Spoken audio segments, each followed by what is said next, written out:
This is a friendship that'll never ever end.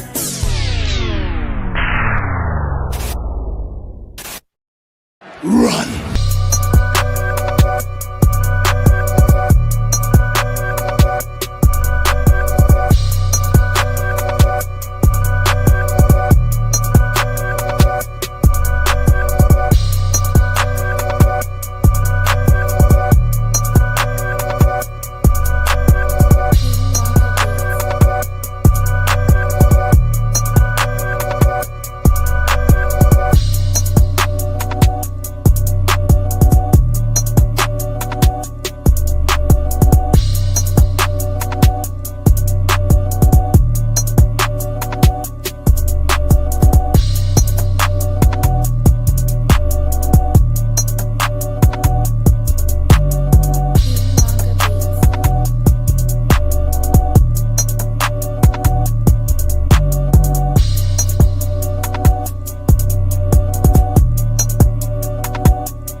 It's a beautiful day in the neighborhood. Reaction live stream number 29. That in the neighborhood. My brothers and sisters.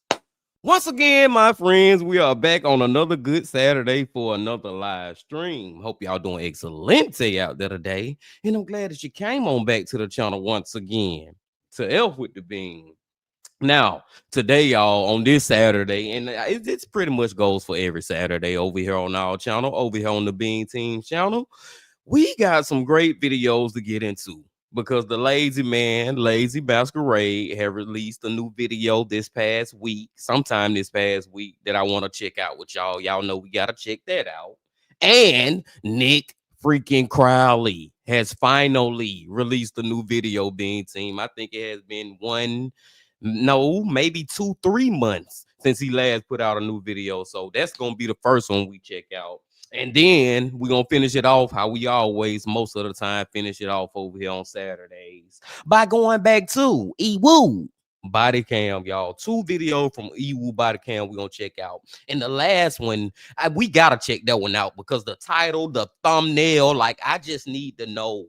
Just to get closure, just from the title and the thumbnail, I just need to know the outcome of that situation. You know what I'm saying? And I'm not going to go into detail about it, but we will get to it in this live stream. This live stream may be between, I'll say 2 and 3 hours, being seen 2 and 3 hours. I wanted to come on an hour earlier, but hey, it's freaking life, and life. And as adults, a lot of us, we be busy having to do this and do that. But I'm finally here, being seen, and I'm ready to get into it. But before we get into it, first and foremost, as always, I got to go to the comments and I got to give a shout out to everybody on the Bean Team who has left comments, starting with the Earthy Girly. Earthy Girly, shout out to you. She says, love you, Stack. Earthy Girly, I love you too. Thank you for the comment. And I think this is my first time ever seeing you leave a comment. So Earthy Girly, please in the future leave more comments, because over here on the Bean Team, then hey, it's an open environment. It's a welcoming environment. Everybody is eligible to be on the Bean Team. You know what I'm saying? We don't pass judgment, and we love everybody just like you said you love me, and I love you. Then we go to Lively Galaxy, my girl Lively. Shout out to Lively, a member of the Bean Team All Stars. Says, woo, let's go. Haven't unfortunately been able to watch the new Nick Crowley. I was gonna watch it with my sister, but since you seem like you're gonna react to it right now, I can't help but watch with you. Yeah, Lively. And yeah, y'all want to know something so crazy about this Nick Crowley video, y'all? I literally did not know Nick put out a new video till like 2 hours ago. As far as like my YouTube, because I'm a YouTube head, I be on YouTube all the time when I'm not at work or whatever. You know, my free time, I'm on YouTube, either working on videos or watching videos. And on my homepage, because this video came out a day ago. For the past day, y'all, I didn't even know Nick had a new video out to 2 hours ago when it finally decided to pop up on my homepage. Like the YouTube algorithm be crazy, man. And I just be wondering, like, damn, how do the YouTube algorithm, I was gonna call it algorithm, treats me, man? If that's the case with a Nick Crowley video. Shout out to our boy Cal. Cal says, hi, Stack. What up, bro? Happy to see you here again. I ain't seen you in a couple of weeks, so it's good to see you still rocking with the Bean Team. We got Smoke Kennedy. Sup, Stack? Finally able to jump on the live. Been away, but I'm here. Yeah, shout out to you, Smoke, bro. Hey, Smoke go kind of back in time now with the Bean Team. Smoke been rocking with the Bean Team for a while. Shout out to you, Mr. Kennedy. Then we got Saying Elite 757. Hey, bro, love your channel. Shout out to Saying Elite, a new person I never seen before. And I love your freaking name, bro. Saying Elite. Hey, I'm an Elite Dragon Ball fan. And notice I didn't just say Dragon Ball Z. I'm talking Dragon Ball Z, GT, Super, even the new one, Dama. I watch Dama. Like, I'm a Dragon Ball head, so I love that name. And shout out to you for being here. Then we got Kyle again saying, watching this at my best friend's mom party. Hey, if I'm more exciting than the party, bro, then shout out to you, bro. Happy you here, like I said. Elizabeth Bryan in the house says, glad to be here tonight. And I love that last name, Elizabeth, because of Kobe Bean Bryant. Shout out to you. I'm going to call you Lizzie. We got little girl saying hi. Then she says, do you like Pokemon? Well, I could give a long story, short story, long about that whole thing, love girl, but I'm just going to say it like this. Yes, I do love Pokemon. I don't play it anymore, but back in the day, I had a Game Boy Color, and I had Pokemon Red, and I got Pokemon Gold, and I got Pokemon Ruby, and after that, I stopped. And I'm not gonna go any longer, y'all. Live said DBZ series is good. Yes, it's my favorite anime of all time. My sister don't even like anime, but I can get her to watch that somehow. Yeah, that's the thing about Dragon Ball, I think, too, y'all. Even people who don't really like anime, if you wanted to show them one anime that they may like, I think Dragon Ball is a good choice. But I digress, Bean Team. We got to go and get into these videos, man. We got to get into these videos. Like I said, I'm excited. And the first one that we are going to is from Nick freaking Crowley, y'all. It is from Nick freaking Crowley. And let me go and click on it and get it ready to go. The title of it is The Darkest Moments in TV History 7. The 7 parts of this series, y'all. It's probably one of my favorite series from Nick Crowley. Ain't no telling what the hell we're about to see, but I'm ready to see it. But before we see it, Bean Team, y'all know what y'all got to do. Hold on, let me get this right. Let me get this right. Let me turn this up. Like I said, y'all know what y'all got to do. Get whatever you may need. Get what you need, please. We're all back to Nick freaking Crowley. Y'all got what y'all need. Y'all ready to go? Then let's go. Under the water, there are traps. Old cars, bedsteads, weaved, hidden depths. It's the perfect place for an accident. On the 29th of June, 2025, a group of teenagers ventured into the Miriam River in Bacabal, Brazil, for a quick morning swim. But after several minutes in the water, the group started to realize that one of its members, 13-year-old Raisa, was no longer beside them. And after calling out her name and searching the surrounding area, the realization set in. Raisa had disappeared. It was now likely somewhere in that murky water around them. The news sent shockwaves throughout the community, and straight away locals filled the area to help find this girl. But their attempts were all futile, and with each passing moment it grew more and more likely that Raisa had tragically drowned, with the search efforts shifting to recovery efforts the next morning. The tragedy led to various news stations arriving on the scene to help document the search, and for one reporter, Lenildo Frazão, he couldn't help but view Raisa's story as a cautionary tale. The Miriam River is particularly unassuming from the surface, which is exactly what made it so dangerous, since it carried with it an unexpectedly strong current and a bottom that was littered with sudden drop-offs, as even in shallow sections, one step could plunge you into deep water without warning. As a result, tragedies like this had sadly happened here before, and for Lenildo, this was the perfect time to highlight the river's dangers, in the hope of preventing one from ever happening again. And he had a unique idea to help achieve this.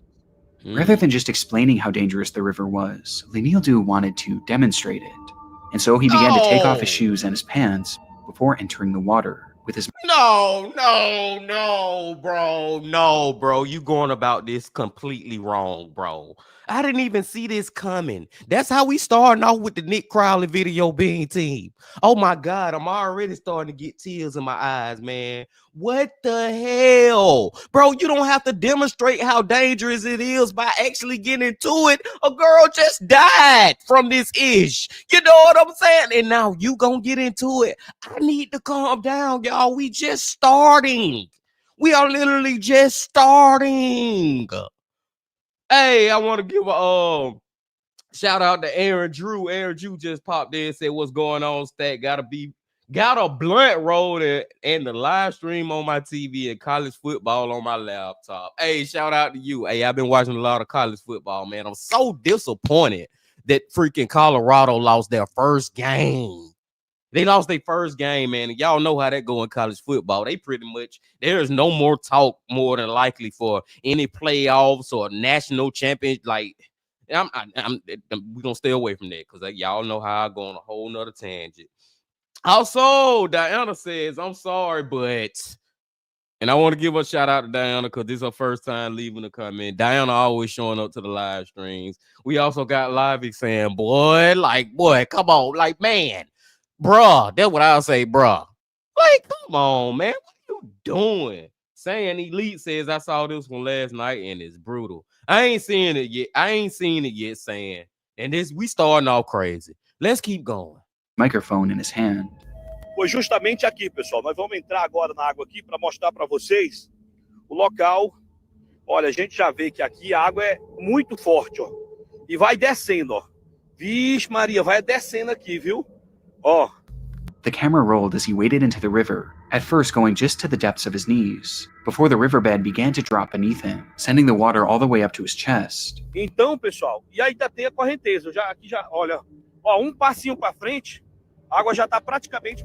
And all while this happened, he spoke to the viewers at home about how unsafe this area could be, especially for unattended children who weren't strong swimmers. But even with most of his body now submerged, he wanted to take it even further in order to prove his point. And so he continued wading towards the center of the river, right in the direction of the noticeably fast-moving current, until suddenly... Olha, andei pouquinho aqui, ó. A água já está acima do meu peito, para você ver a situação. Se eu andar pouquinho aqui, deixa eu ver aqui. Ó, vou andar mais. Ó a fundura aqui, ó.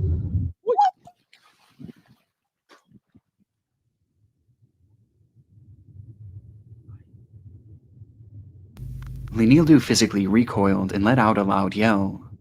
He stood there for a moment, anxiously glaring into the water, before telling his crew, I think there's something down here underwater. Whatever he had touched in those murky depths didn't seem natural, with Lenildu describing it as being soft. And quickly, he made his way back to the shore where he further explained why he was so shaken by the ordeal, admitting that what he stepped on felt like an arm. Oh! This is the exact... Oh my God, I'm sitting... Now, this is some Mr. Baller-ish right here. This is a plot twist. Because I'm sitting right here thinking this man about to die because he is so crazy. And I know y'all are already thinking it too. He is so freaking crazy. Like Lavi says, fuck no. Oh my fucking God. Like, he is so crazy just to do this. Shout out to my girl Canary who has came in the building. Shout out to Canary. Canary, like, damn. He is so crazy in this moment. Like, it was above his chest. It's almost at his neck, this freaking water. But the plot twist is the fact that he has stepped on the little girl who went missing body. He done stepped on her arm. At least that's where I think we going. Let's keep going. Nick freaking Crowley. Moment that many believe Raisa was found, as just moments later, several locals would retrace Lenildu's steps and discover the 13-year-old's body in the same exact location. Raisa had died from an accidental drowning, as she wasn't a strong swimmer, and had likely fallen into the deep water where she was held down by the current, the exact conditions that Lenildu had been warning the viewers about, when he unknowingly stepped on her corpse, with the entire ordeal culminating into what can only be described as one of the darkest moments in television history. How far and what lengths have you gone to find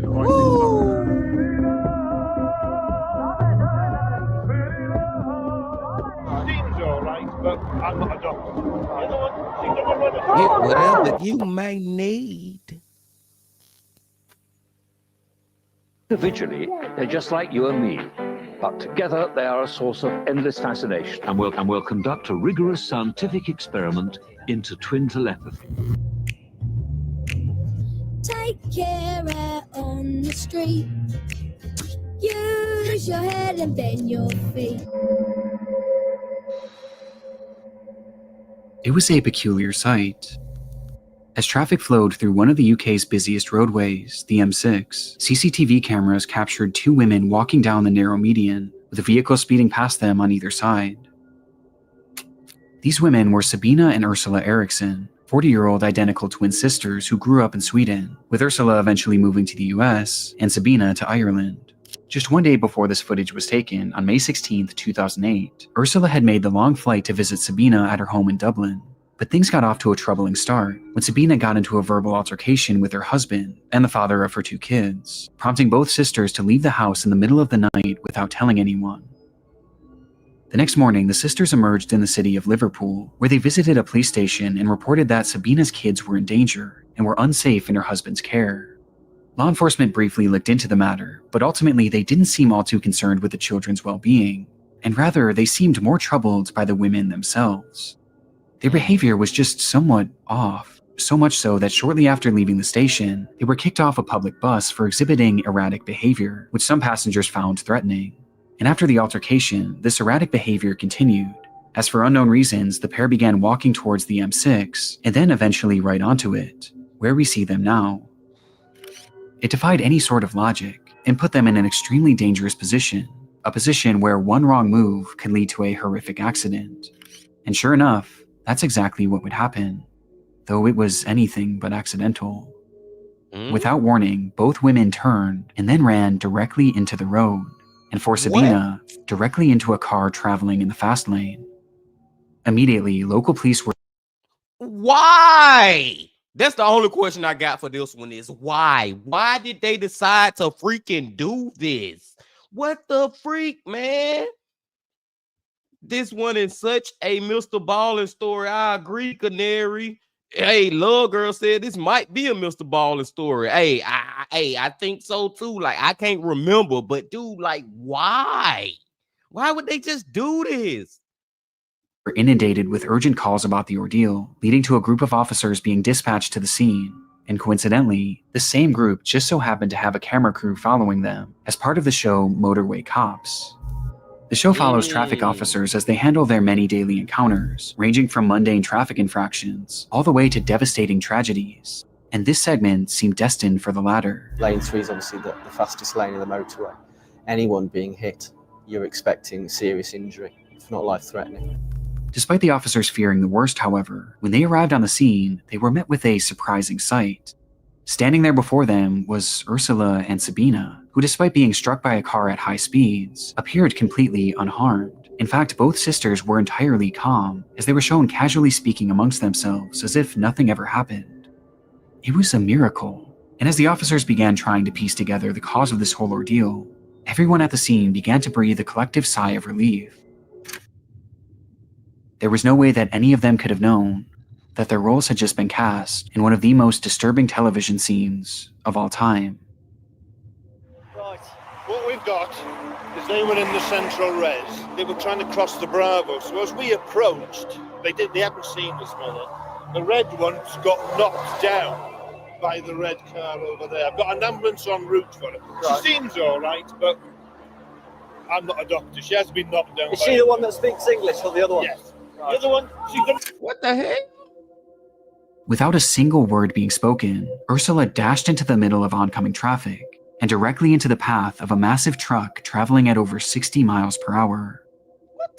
It happened in a literal instant. There was hardly any chance to react, and before anyone could even begin to process what they had just witnessed, Sabina would also run into the road, not after her sister, but rather straight into the path of an oncoming Volkswagen. What the... Oh no! Mike Alpha, we need ambulance, senior officers to the scene, we've got... Shit, man. What is this we watching? I'm serious, Bean Team. I promise you my eyes getting watery now. Like, why? And the first time they survived, that's the craziest part about it. The first time they survived, the cops get on the scene and they decide to do it again, run into the middle of the road. Is this some type of cult type ish going on? Did somebody send them to do this? Like, what in the hell, man? Like Smoke Kennedy said, were they having a manic breakdown on some type of drugs? Maybe they are on some freaking bath salts or something right now. This is freaking crazy. Lobby says, yup, I can't believe they managed to get it on camera. Whoa, manic breakdown or drugs taken. Like, what the fuck? I don't know, bro. Look at Lively said they just a little crazy. A little times a million crazy.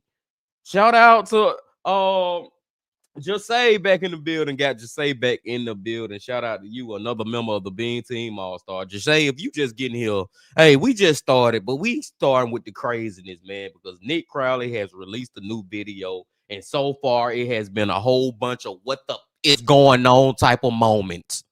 Let's keep watching them. 2 possible fatals.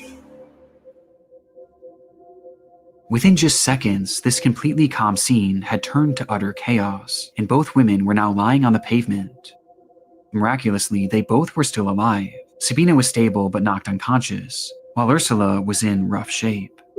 Her legs had been pulverized by the truck, with paramedics describing them as looking as if they had exploded. And while she lay there on the pavement, she was wide awake and experiencing everything. Within seconds of receiving medical attention, Ursula began to cry out. But strangely, it wasn't in pain. Rather, she was yelling at the paramedics, cursing, and even attacking them for trying to help her. Calm down. Fucking asshole. Calm down. Jesus. Mine's very aggressive, spitting at me. Shouting things like, "I recognize you. I know you're not real." Come on, you've hit your head. Calm down. We are the police. We are the police. It was clear that she was suffering from some sort of delusion, but while officers had their hands full trying to subdue her, things were about to get even more hectic as Sabina started to regain consciousness. Whoa, whoa, whoa, whoa, whoa, whoa, whoa, whoa, whoa. She had been brutally struck by a car, as evidenced by the damage to the vehicle itself. But like Ursula, she also appeared almost entirely unfazed, as she stood up and began to scream to her sister, "They're going to steal your organs." One of the officers tried to hold her back, but Sabina resisted. Stay still. Are you feeling me? Oscar Tango 3-2. What the Eventually shoving the woman to the ground, before once again taking off into oncoming traffic. No! Stay! Stay there. Calm down, calm down, calm down. Thankfully, this time the cars managed to avoid her, but it would take 6 officers to finally restrain her, and even with that many people, it was still a struggle, as her strength was unlike anything that they had seen in a woman her size. And with Sabina now subdued, the chaos was finally over. In the following moments, Ursula was airlifted to a local hospital. Like, I just can't get over the fact that these people, it's almost like they just want to die, and they regardless of them they got hit twice. They ran into traffic twice and survived it. And regardless, they still mad as fuck at the authorities and the police, and they still in that crazy mind frame. Like, they want to die. That's all they want, and nobody can stop them from that mind frame. I'm telling you, man, if they not like, oh, my girl Lizzie, Elizabeth Bryan, I'm gonna call you Lizzie. Hey, that's just your name. I'm gonna call you Lizzie. Lizzie says drugs, man. Dude, like, they either on drugs, so I'm telling you, we gotta be some coke-ish going on with this. Like, what the hell, man? Yeah, it's crazy they managed to live twice, Libby, and they still on that bullshit. Long story short, story long. God done spared their lives twice, and they still on that bullshit. They still want to die. My old boy Scarface to Society has showed up. Shout out Scarface. Scarface been rocking with us for some years now too, Bean Team. He says, Bean Team, what up? What up, Scarface? Smoke Kennedy says, like, they made a pact to unalive themselves together. Yeah, like, bro, like, it's their mission right now. They want to die. Like, they not satisfied till they dead. I don't know. Let's go. Where she underwent an extensive yet successful emergency surgery, while Sabina was shockingly found to have no injuries, which allowed her to be discharged into police custody after just 5 hours, where she was promptly arrested and sentenced to 1 day in prison for assaulting an officer, as well as trespassing on the motorway. And with both women now safe, one question burned at the forefront of everyone's minds. Why had the Erickson twins done this? Well, the immediate theory was that this was all the result of drug use. But surprisingly, when given toxicology tests, no drugs or alcohol would be found in either of their systems. They were entirely sober during this ordeal, which left only one plausible theory, that this was all the result of some sort of mental breakdown, with both women somehow experiencing its effects at the same time. Today, this case is used as one of the most glaring examples of a psychological disorder known as folie à deux, in which one person suffering from delusions transmits said delusions onto a different person, leading to both people experiencing the same misconstrued version of reality. And while this is only a theory, it's clear that regardless of the how or why, these women were extremely mentally unwell during this event. In fact, during the TV program, an officer even mentioned that this could be a 136. Is she under arrest, ladies? Well, 136 if she is. Which is a code that allows law enforcement to hold people on account of their mental health to assure that they're safe to return to the public. But shockingly, not only did this never happen, but Sabina was released without ever being given a mental health assessment. In fact, she was never so much as looked over by a mental health professional, and was instead released the very next day after the incident. On top of this, when she was released, she was given no information about Ursula's whereabouts or her condition, or even resources to help find her way home, leaving Sabina still mentally unwell and now stranded in an unfamiliar city, not knowing what happened to her sister. And sadly, her delusions were far from over. Oh my God. A delusion's far from over. What we doing? Oh, and man, let me calm down. All I'm gonna say is, man, the system needs blame in this situation. They need blame. Why did they let the other sister just go and didn't even have her talk to nobody or nothing? It's clear as day. We all can agree. All 17 of y'all that's listening to me right now. And yet the people that'll watch it later, we all can agree that both of these people, now it's 19. We all can agree that these people are freaking, like, these sisters are crazy. They have mental health issues. Why is y'all just not taking this seriously, man? Oh, I want to go back to this comment that Lobby says. Lobby says, I can't remember the name of what they were supposed to have going on, but this was definitely a Mr. Ballin story. I remember it, and it's definitely a wild story all the way. I can say I heard a couple of y'all say it's a Mr. Ballin story. I can say I don't remember if it was a Mr. Ballin story, but I don't remember a lot of Mr. Ballin stories. Scarface says, whoa, I remember this backstory. This involves the two sisters that tried to take their own lives, right? I don't know, man. This is my first time watching it. Little girl agrees with what I've been saying. And Smoke Kennedy says, damn. Let's go, y'all. Like, what is gonna happen next? See, that should have been the end, my friends. When they got locked up, that's when they should have got the help that they needed. They shouldn't have been let back out into society, ready to run into traffic again.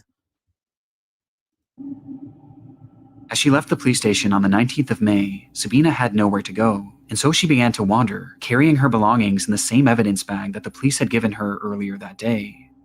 Eventually, she would happen across two men walking their dogs, and as she stopped to pet them, Sabina asked the owners where the nearest hotel was. But seemingly recognizing that the woman wasn't well, one of the men, Glenn Hollenshed, offered to have her stay at his place, to which Sabina happily obliged. But once inside Hollenshed's home, Sabina began acting extremely paranoid, checking the windows constantly and believing that her cigarettes had been poisoned. Despite this, though, Hollenshed was patient, and he helped her make calls around the area to track down Ursula, while making sure that Sabina was eating and drinking. The following day, Hollenshed was preparing dinner for Sabina when he stepped out of the house to ask his neighbor for tea. But just minutes after returning home with the bags, he would once again step out of the house, only this time, he was completely covered in blood, as he stumbled and screamed, "She stabbed me." As he collapsed to the ground, the neighbor rushed over to try and help, but the damage was already done. Hollenshed would let out one final soft whisper, saying, "Look after my dog for me," before breathing his final breath. Oh my For unknown God. reasons, in that house, Sabina had stabbed Glenn Hollenshed, and by the time law enforcement arrived, she was long gone, having fled the house with a hammer in her hand, which she used to strike her head repeatedly as she mumbled incoherently and walked down the sidewalk. Eventually, a man passing by tried to intervene, but Sabina immediately attacked, brandishing a roof tile that she had hidden in her pocket and using it to strike him on the head, nearly knocking him unconscious. It would take several minutes for police to finally catch up with her, but just like the day prior, she took off, leading to a chase that ended with Sabina being surrounded on a 40-foot tall bridge that passed over a highway, and recognizing that there was nowhere left for her to go, she jumped. Oh my God, man. Somehow, Sabina would cheat death once again, and despite suffering 2 broken ankles and a skull fracture, she was alive. And after Okay, we get to the point, and hey, Bean Team, I'll just say I believe in a God.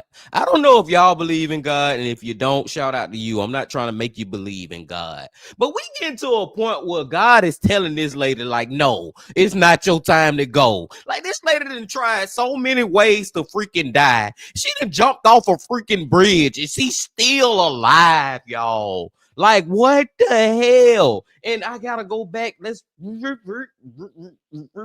rewind back to the Holland Shed dude letting her into his home like that. Like, I understand, man. You want to take care of people. You want to, you know, I'm not blaming him for being a great citizen, trying to help a fellow citizen that look like they down on their look. But just inviting strangers into your home, this what can happen. And I'm not trying to talk bad about him either, because he did die from this situation. Rest in peace to him. But I think that's a lesson that we can all learn from that. You know what I'm saying, Bean Team? Like, dude, why did you let this lady into your freaking house? But it's so crazy, man. This lady then jumped off a bridge and she's still alive. Oh my God, I'm so amped up. I can't contain myself, Bean Team. My girl Lizzie said this is like a nightmare. Dude, like, this is like, I promise you, this whole story, and it probably already is, but I promise you this can be a movie. Like, this should be a movie. I don't care if it come out in the theaters or on Netflix, Hulu. This could be on Lifetime. This could be a Lifetime movie, man. Like, this is freaking crazy. My girl, little girl says, I believe in God too. Hey, shout out to you, little girl. I want to read all these comments real quick, y'all. My feelings about God are definitely mixed, but yeah, I can't agree with you, Stack. And that's the thing about my belief in God. They are mixed, but at the end of the day, I do believe that there is a creator. There is somebody who started all this that we in. I don't think it just popped up out of nowhere. Somebody had to make the pop up out of nowhere. But that's a whole nother conversation, Bean Team. We're not gonna get into all that. Saying Elite says the UK justice system is one of the worst in the world. Too many either get no jail time or a quick and light sentence. Nonetheless, those cops, I think he says those cops should be held accountable for that poor man's demise.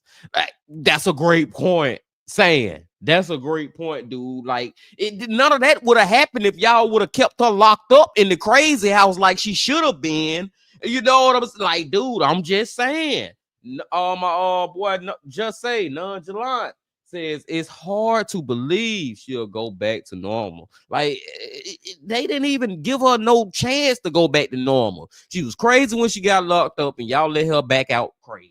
Smoke Kennedy says after they were apprehended on the highway, both sisters should have involuntarily committed to a mental or psych ward. Now, I agree with you 100%, but I just feel like they should have never been let out. You know what I'm saying? Smoke, like, they should have never been let out, bro. I digress, Bean Team. Let's finish this story up, man. This one, I promise you, it should be a movie one day. One day.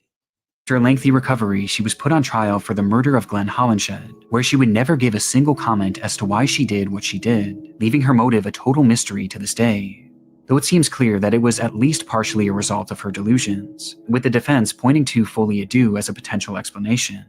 And in the end, it was deemed that Sabina was not mentally fit to make decisions at the time of the slaying, and ultimately, she was given a prison sentence of just 5 years.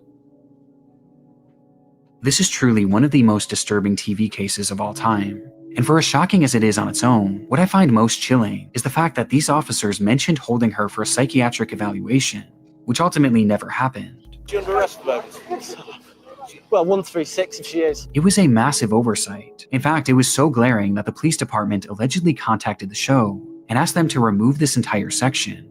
As if they had just followed through with that code 136, Sabina would have been held for longer than just one night, which meant that she not only may have been given the help she needed, but she also never would have had the chance to meet Glenn Hollinshed that fateful day. Since her release from prison in 2011, Sabina promptly disappeared from the public eye, and neither she nor Ursula has ever been heard from again, meaning we have no idea whatever happened to the Erickson twins.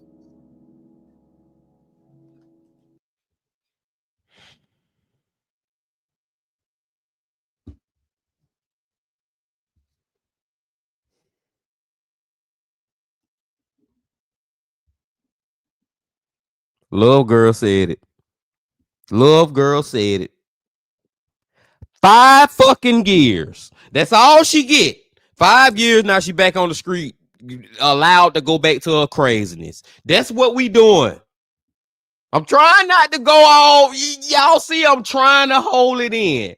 5 fucking years for killing that man, stabbing him to fucking death, just because she crazy. I'm not gonna go down that road. All I'm gonna say is, big team, even if you didn't want to lock her up for life, which I feel like she should have got for her mental health issues, she still should be like locked in a mental health institute, if not prison. And I'm gonna leave it at that. I'm not gonna even do all that, man. What the freak? My girl, M Flow, a member of the Bean Team All-Stars, that showed up and said, "Let it out, Stack." M Flow, you know I want to let it out, but man, I'm not gonna even do all that. 5 years, these justice systems, I swear, bro. Shake my head. What the hell? Let's see what Nonchalant says. I would be a little mad at that sentence if it was that man's family, but I do get they need real mental help, and prison doesn't allow that. So maybe not living rest of her years, but some institution. That's exactly what I said, Nonchalant. Just say that's exactly what I said, bro. Even if you're not gonna put, because we all can agree that she had mental health issues. I'm not gonna argue that point at all. We all agree on that point. But even if she not in freaking prison, she should be in a mental health institute, man, getting help. And I still feel like even if anybody who kill anybody, dude, she can get the help, but regardless, you gotta stay in that health institution for the rest of your life. Like, I still don't feel like you should be let back out into society. I agree. My girl Livy said, "Let's go, y'all. Let's go." This has been a great Nick Crowley video. I miss freaking Nick freaking Crowley. Let's go. They just simply tend to be making the same decisions at the same times. They're thinking in the same way.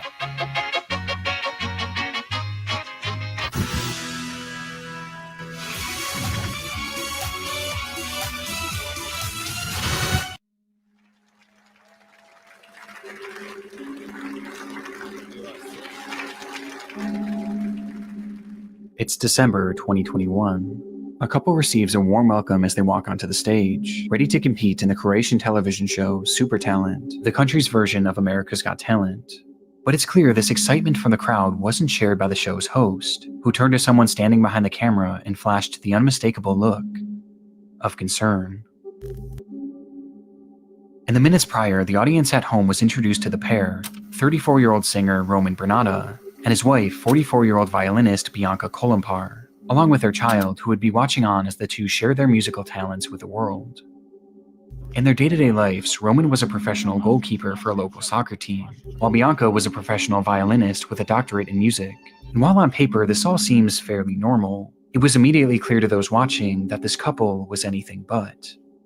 The two frequently went on long-winded and bizarre rants, with Bianca opening up about her breast enlargement surgery. Ja sam imala kao cura velike grudi, velika mi je bila želja da to vratim, operirala sam. And the two discussing at length their belief in a living God who walked the earth.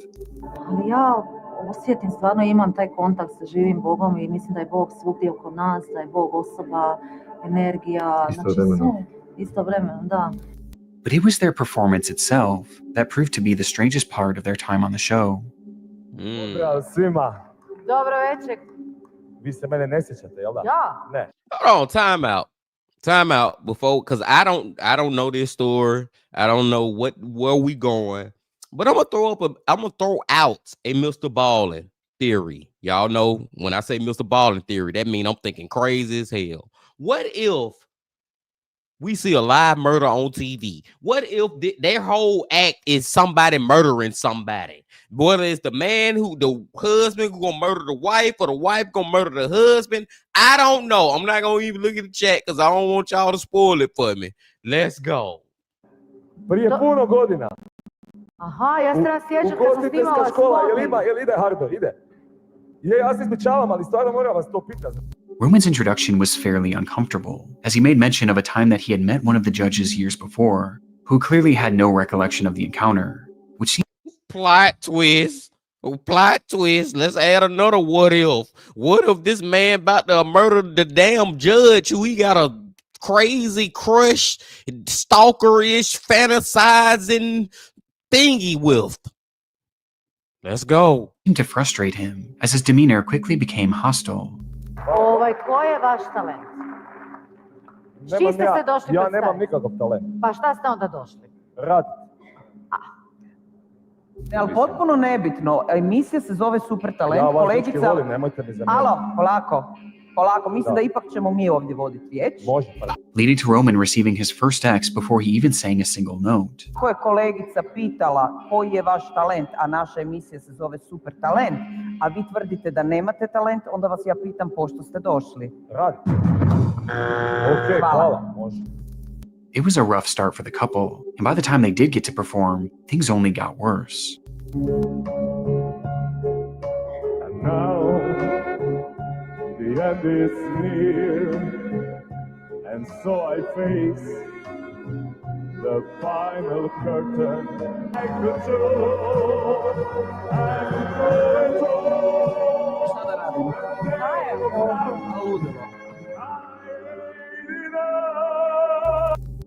Admittedly, the couple didn't sound awful, but it was clear the judges were frustrated by Roman's demeanor, prompting all four of them to hit their X, signaling the end of the couple's performance.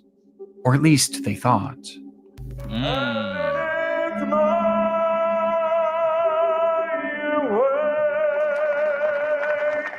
I've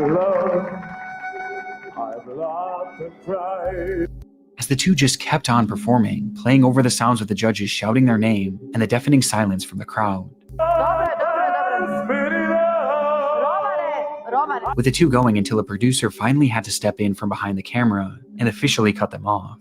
But even then, the couple continued their antics, this time by protesting the judge's decision, with Bianca even threatening to go to the newspaper and expose their behavior to the press, all while Roman stood angrily to the side, glaring at the panel before him.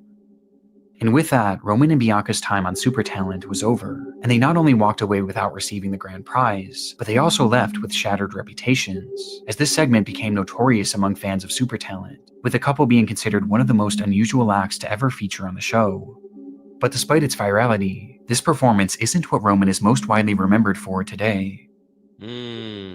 And before we find out what he most remembered for today, I will say that okay, maybe I was thinking a little crazy with the whole Mr. Ball and crazy theories like he was about to murder somebody on stage. But I can't help but say I was thinking that. And like Nonchalant says, the freaking suspense is crazy right now.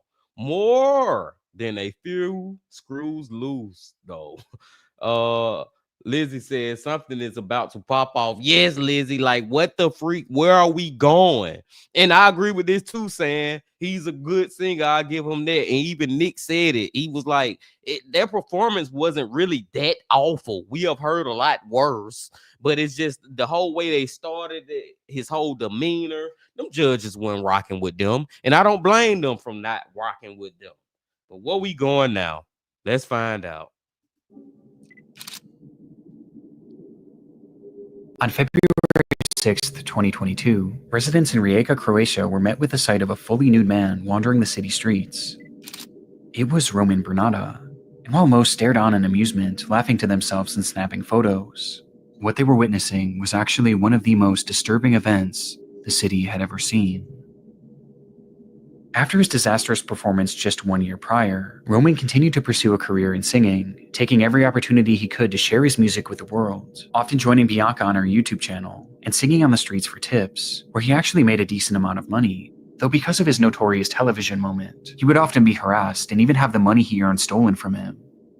One day, while performing outside of a local soup kitchen, he was introduced to a woman named Darnika Krevic, a 67-year-old who relied on the soup kitchen for consistent meals. And after hearing Roman sing, she became a legitimate fan of his music, leading to the two striking up a friendship. And despite Darnika not having much, she offered to take Roman to a local coffee shop on February 6th, 2022, where she treated him to a warm cup of tea on a cold winter day. And so the two sat inside a restaurant called the Café Pin, with everything seeming completely normal. until a server noticed that Roman started to look almost sickly, like he could barely keep himself upright, as his body was starting to slump over the table, his eyes barely open.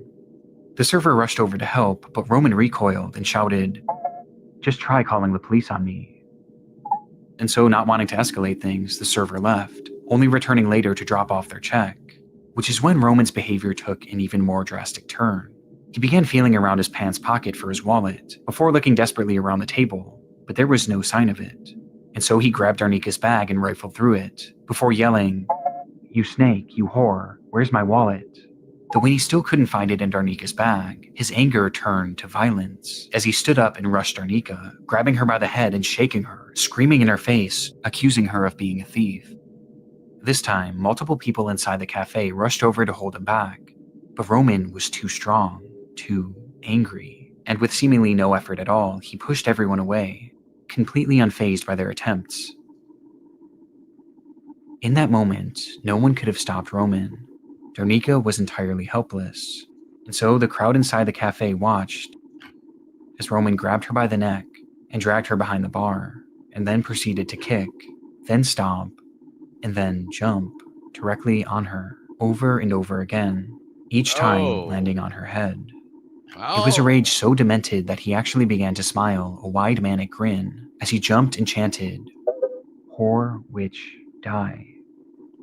After what felt like an eternity, Roman stopped, before sprinting out of the restaurant, leaving Darnika entirely unrecognizable and dead on the floor. The same floor where, just feet away, Roman's wallet lay, having innocently fallen out of his pocket shortly before. Wow. Outside, Roman removed his blood-soaked clothes and walked completely naked into the city center, much to the amusement of the passerbys who had no idea what he had just done, until eventually he made his way into a nearby police station and blankly stated, "I am not well." No shit, you not well. That is an understatement what you just said. But I'm giving them credit, but I'm not giving them a shout out. I'm just giving them credit for at least he actually went to the police station, even though he walking butt ass naked to the police station. At least he went and turned himself in, Bean Team. And shout out to my girl Callie Nelson, 1993. Hey, Callie been rocking with us for a long time too, Bean Team. Callie says, "Hey, Bean Team, I'm just getting off work. I got my wine. What we watching tonight?" Callie, we just started with Nick Crowley newest video. Oh my God, it has been freaking crazy and amazing at the same time. Then we're going to the Lazy Man to watch his newest video. Then we're going to check out the latest 2 videos from EWU Bodycam. So you not late. You kind of late, but you still got a nice time to be here with us, Callie. Shout out to you. Let's go. This sentiment was true in so many regards. Roman hadn't been well for quite a long time. Since a young age, it's believed he had dealt with undiagnosed schizophrenia that had led to uncontrollable anger issues, before developing an alcohol and substance abuse problem that only exacerbated his symptoms. And by the time he was an adult, Roman became so delusional that he believed he was a disciple sent from God to touch the world with his music, something that he eventually convinced Bianca of as well. So in their Super Talent episode, when Bianca mentioned their love for a living God that walked the earth, she was likely referencing Roman. Ali ja osjetim, stvarno imam taj kontakt sa živim Bogom I mislim da je Bog svugdje oko nas, da je Bog osoba, energija, znači sve, istovremeno, da. Roman was severely unwell, and no one in his life was keeping him in check. In fact, those closest with him were only feeding his delusions, with all of his issues coming to a head on the day of the incident. And when he realized his wallet was gone, Roman rushed to assume that Darnika was the one who robbed him, perhaps as a result of having his money stolen frequently on the streets. But the sad reality was, in a sea of people trying to exploit and mock Roman, Darnika was one of the few who actually truly cared about him and legitimately believed in his talents. And yet he killed her in one of the most evil ways imaginable, all over a simple misunderstanding that was entirely his fault. In the end, Roman Bernardo was deemed unfit to stand trial and was never sentenced to serve any jail time, instead being given a 40-year sentence in a mental health facility, where he's since been described as a model patient, with his good behavior awarding him the opportunity to leave the facility for days at a time for therapeutic purposes. Oh my God, man. I'm not getting no good conclusions to these freaking murders, man. Like these people people are freaking murderers, man. I understand they got mental health issues, but that don't change the fact that they killed somebody. It just make it seem like the person they killed, life just is not worth at least them doing the crime, doing the time for the crime they committed, y'all. Like, I don't know, man. If you know me by now. That's something I will forever and ever complain and cry and bitch and moan or whatever you want to call it about, because it'll never just sit right with me. It'll never sit right with me. Calvin Nelson says he's giving Ted Bundy vibes with that creepy smile. Yeah, he did have one of those Ted Bundy type of smiles. I agree with that. Nonchalant says, I imagine that was so painful to stumping. Like, yes, it was so long and grueling the way he ended up killing her. Like, it's like, dude. This case and the last one just go to show you that mental health needs to be taken way more seriously around the world. I agree with that too, man. I agree with that too. Saying it does need to be taken more seriously. Nonchalant, for real, mental health is no joke. It's no joke, man. Like I thank God a lot. I thank God for a lot of things, and it's so crazy because before we even started on this video earlier in the live stream, I was talking about my belief in God and all that, and now we having a lot of God stuff going on in that video, but I'll just say I thank God that I don't have mental health issues. You know what I'm saying, Bean Team? Like, we all should be thanking the Creator that we wasn't born with that type of ish going on. Rest in peace to the victims, no doubt. No justice to the lady that was murdered. That's what I'm saying, Smoke. Like, bro, the man he still, like, he ain't facing no consequences for that ish. So crazy. I can be sympathetic, but you still deserve jail time if you do this stuff. Yes, Libby, that's all I'm saying. That's all I'm trying to say. Y'all say it better than me, but I know y'all get what I'm saying, and I know y'all rocking with me. Nonchalant also says it makes it more infuriating, Bean, is that they don't give that mental health grace to minorities, to be honest. You kind of bringing up a great point. The whole minority things, I can go on and on about that. That's a long story, short story long that I don't need to get into right now because we got to keep going. But I see where you going with that. I digress, Bean Team. Let's go, y'all. We almost done with Nick Crowley. We almost done. Here, man can only watch and be humble. There's nothing out there. It's your imagination.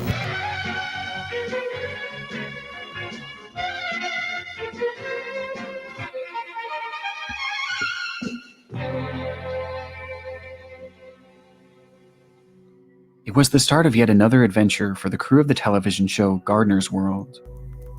This British program has been on the air since the 1960s and provides viewers with tips on how to maintain their garden while showing off a variety of unique plant life, which often brought them to remote areas of the globe. This particular episode was filmed on February 5th, 2020 in the Drakensberg mountain range of Lesotho, Africa, with the host, Nick Bailey, making the long journey to track down one specific flower. One species which grows wild all over the country and has been a real favourite with British gardeners for generations is the gladiolus.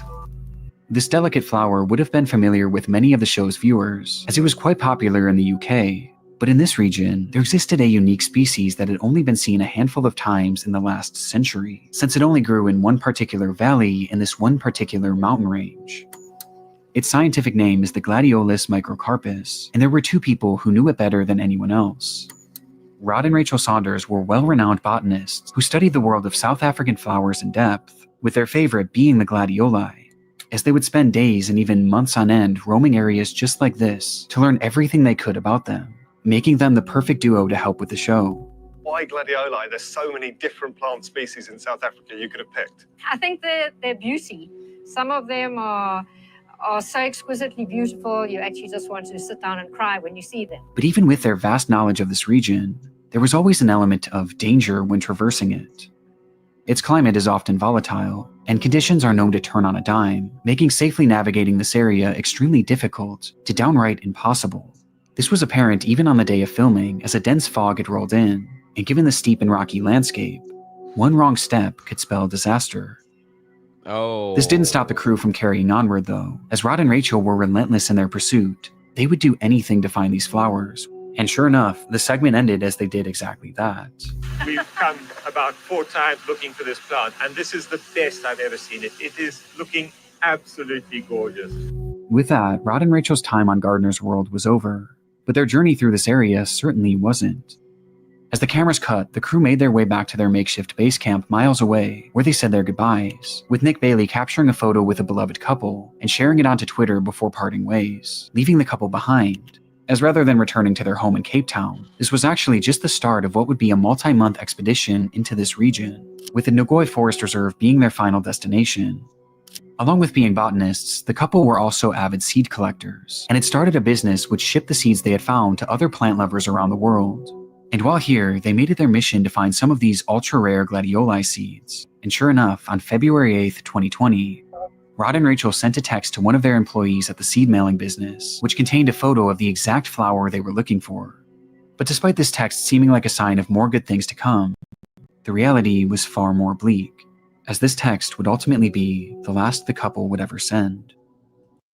It will be the last the couple will ever send. See, I'm like my girl Livy right now. I'm like, oh no, where is this going? I don't know where we going with this bean team. Is this freaking plant poisonous? Or are they gonna have an accident in the forest? Like they gonna fall off a cliff or something? Is they gonna get attacked by an animal? Like I'm thinking a whole bunch of different things that could actually happen right now.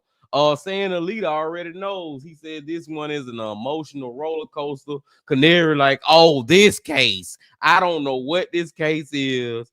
Like Libby said, I don't think I've heard of this one. I know I ain't heard of this one, Libby. But let's find the freak. What happens to freak out? Out of nowhere, communication with Rod and Rachel had stopped entirely, and for days no one heard anything from the duo, prompting that same employee they had sent the image to report them as missing on the 10th of February.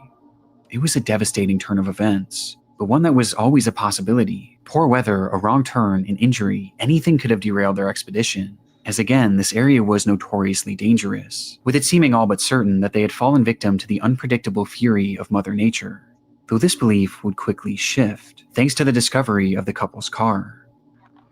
It was found by authorities abandoned by the edge of the Tugela River, and had been emptied of virtually everything inside. However, there was something left behind. As in the trunk, authorities would find a massive pool of blood that belonged to Rachel. Just days after filming, Rod and Rachel were making their way towards the Ngoi Forest Reserve, growing more and more excited by the discoveries they were making, oblivious to the fact that in the woods around them, they were being watched, hunted even, and not by an animal, but rather by a man. Now, this a theory that I didn't even have in my head, that somebody was out there stalking them and they actually got murdered. I said attacked by animals and fell off the freaking cliff or ate some dangerous flowers or whatever. I don't know what the freak I'm thinking about, but come to find out they probably then got murdered, being seen. His name was Saifandine Aslam Delvicio, a local of the area that the couple was traversing, and on February 9th, he allegedly sent a text to his wife, Bibi Patel, telling her that he had found a good target, and that he was now in pursuit, with said target being Rod and Rachel. Later that night, the couple made their camp and began to drift off in their tent, while Delvicio allegedly watched on, and once he was certain that they had fallen asleep, he made his move, approaching the tent, then tearing it open, and then standing above the couple. In the following moments, Rod and Rachel would be brutally bludgeoned to death before they could even react, as they lay helplessly still inside their sleeping bags. Text messages indicate that Delvicio then enlisted the help of his wife Bibi, as well as his friend Musa Jackson, to help discard the bodies, using the couple's own car to transport them to the one place they were certain they would never be found: the Tugela River, as there was something about this stretch of water that they believed would make these bodies impossible to find: crocodiles. And so they pulled up to the banks of the river as the crocodiles quietly watched on from a distance and dumped the bodies of Rod and Rachel into the water, where they were immediately devoured. They thought it was the perfect plan. However, it thankfully failed to work as well as they had hoped, as in the following weeks, fishermen would happen upon both of the corpses, or at least what remained of them, as they were in such bad shape that it would take nearly 2 full months for them to be identified. As for why this attack happened, we still don't fully know, as the trial is still ongoing, with Del Vecchio proclaiming his innocence, which is why everything is alleged at the moment, but the evidence is damning. Messages on Del Vecchio's phone paint a clear picture that he was responsible for this, with his motive appearing to be religious differences between him and the Saunders, as well as money, as after the slayings, large sums of money were withdrawn from the couple's bank accounts, along with lavish purchases being made on their credit cards, with one of the receipts from the shopping spree being found inside of Bibi's purse. The evidence is almost impossible to deny, but while we wait for justice to be served, it's important to refocus on those who won't be here to see it happen.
My fault, y'all. I was muted. Let me go back to Canary comment. Canary said it was religious differences. You don't even know them. I agree with you 100%, Canary. Like, dude. And why does even what they believe in gives you the reason or the right or the want to murder them? Like, why are you murdering somebody because of their religion? That's just craziness to me. That's like murdering somebody for the color of their skin. You know what I'm saying?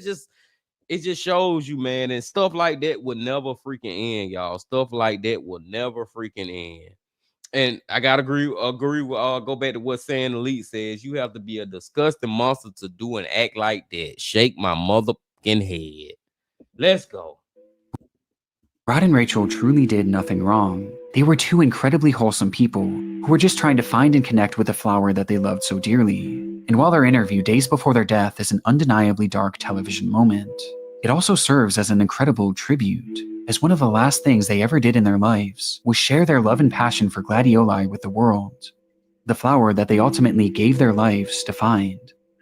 Quite a trek to get here, and what an incredible treat to see such a special plant in such a niche environment. Thank you. Pleasure. It's a pleasure. It's nice to be here.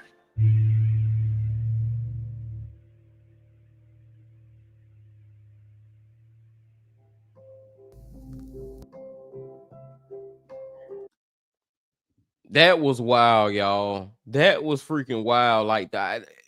Like I and this is what I was saying when I think I was muted. So I say it again, my friend. Like, I just feel like some cases are so open and shut. Like, that's an open and shut case. Like, Livy says, like, still believe he deserves to be put under the jail, not in it. Like, why is this man not freaking locked up for the rest of his life and ish? Like, why is this an ongoing trial? Why do some of these trials take days and weeks and really months, years before we come out with a verdict? Like, man, and I understand the whole due trial and all that. Everybody has the right to a due trial, but sometimes, man, look here, man, when you got the evidence to lock somebody up, lock you know what up and be done with it. They kill someone. What else do we need? Like, seriously, man. Sam Elite says, I hope they'll continue to find flowers in heaven. Hey, man, I hope wherever we go after we leave this earth being team, whatever we enjoy on this earth, there we get to enjoy it too. And I'll leave it at that. Diana says the wife and friend were too casual in receiving those texts saying he was going to kill them. This was planned. Most definitely could have been. Little girl said it was a sad one. I agree with that too.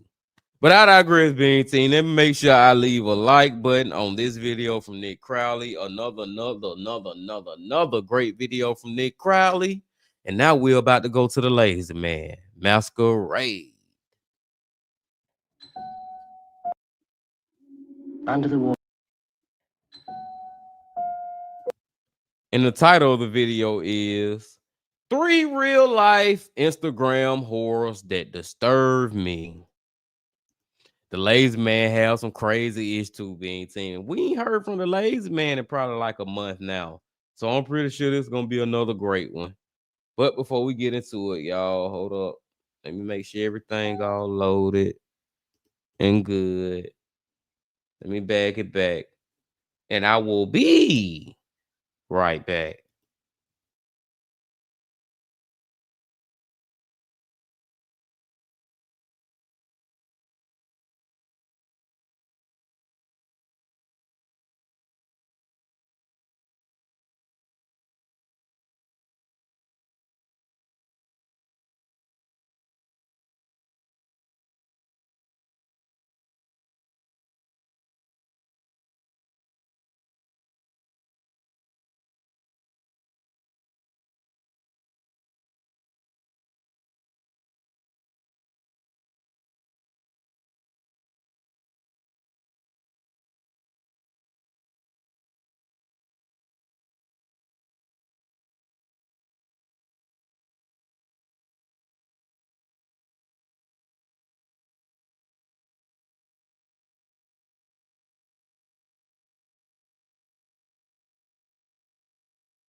We back, Bean Team. We are back, and we're about to get into the lazy man. I hope y'all have got whatever you may need.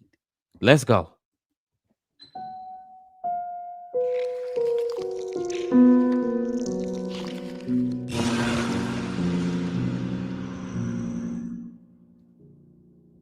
The lazy. This message is sponsored by Raycon. You know the lazy man with his commercial, of course. Shout out to the lazy man, always looking good with the Raycons. Oh my God, what are we looking at already? What is that? Let's go back. Let's go. Get 20% off the Everyday Earbuds Classic. Brought to you by Raycon.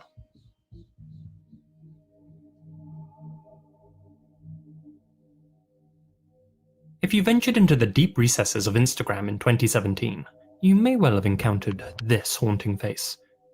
Sunken cheeks, corpse-like skin, an upturned nose, and eyes that seem far too big for the skull they sit in. This was 19-year-old Fatima Kishvand, an Iranian influencer who began posting under the pseudonym Sahar Tabar. Her early content wasn't anything unusual, and mostly consisted of selfies and glam shots.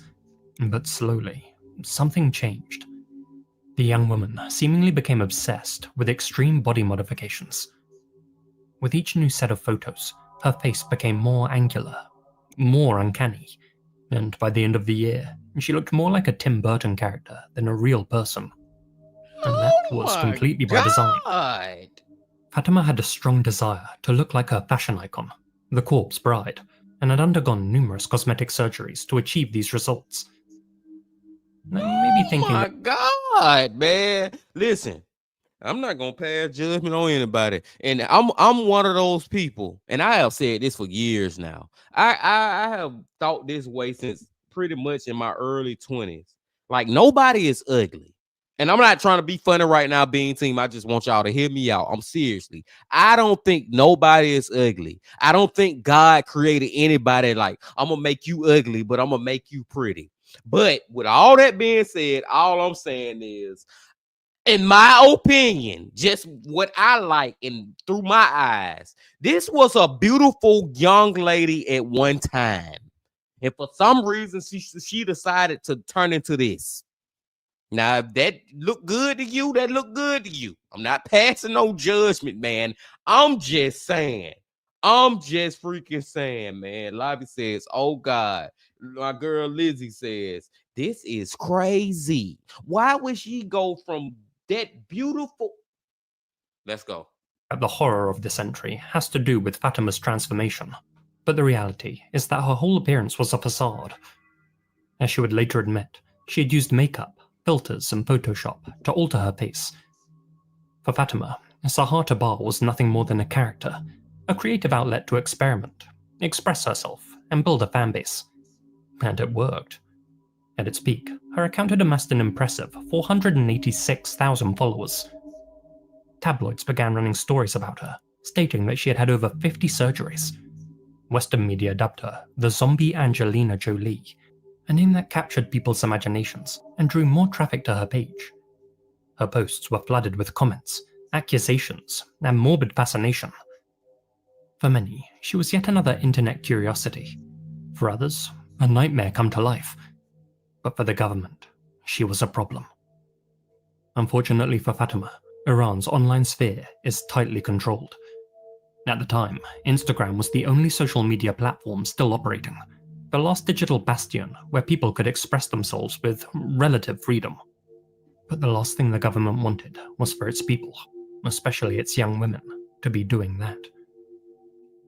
On October 5th, 2019, Fatima's Instagram account vanished. Her fans were stunned to learn that she had been arrested in Tehran on charges of blasphemy, instigating violence, illegally acquiring income, violating the national dress code, and encouraging young people to commit corruption.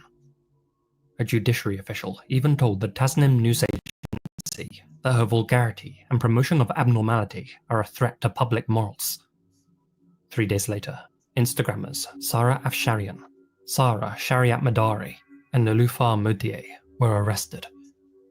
Fatima and these other influencers hadn't done anything to attack the government, but their online personas were enough to bring the hammer down. Soon after, on October 22nd, a state-run TV interview aired. Fatima appeared veiled, her face blurred out.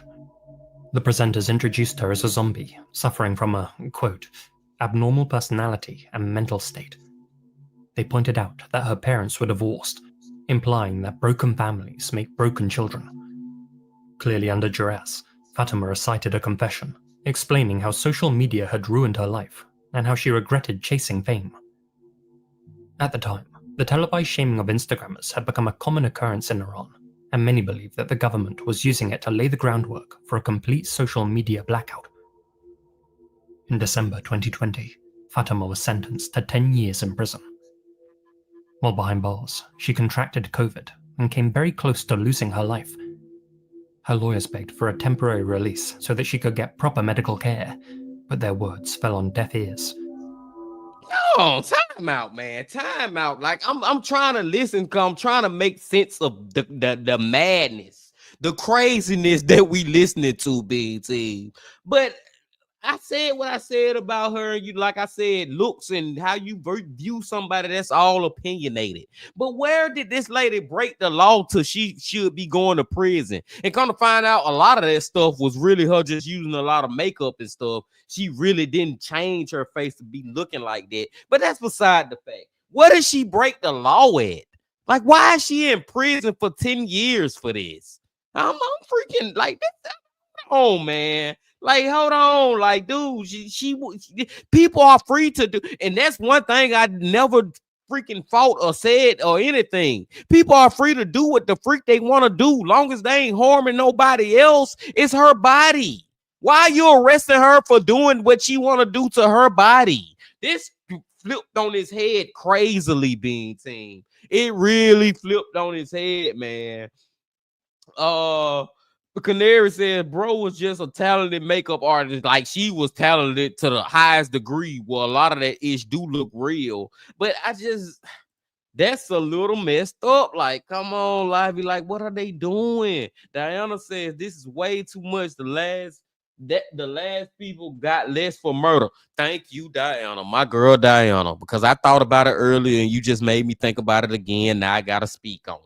Y'all freaking arresting this lady for 10 years for doing what she want to do to her body when it's people out here literally killing people, literally out here ending people's lives and ending their existence of their body to actually be a living being on this planet. But y'all letting them people go get 5 years and get back out and ish. But now y'all like, what are we?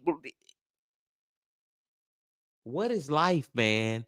Why are we so crazy over this way with some stuff and then crazy all the way on the other side of the spectrum with other stuff? Like, man, it's crazy, man.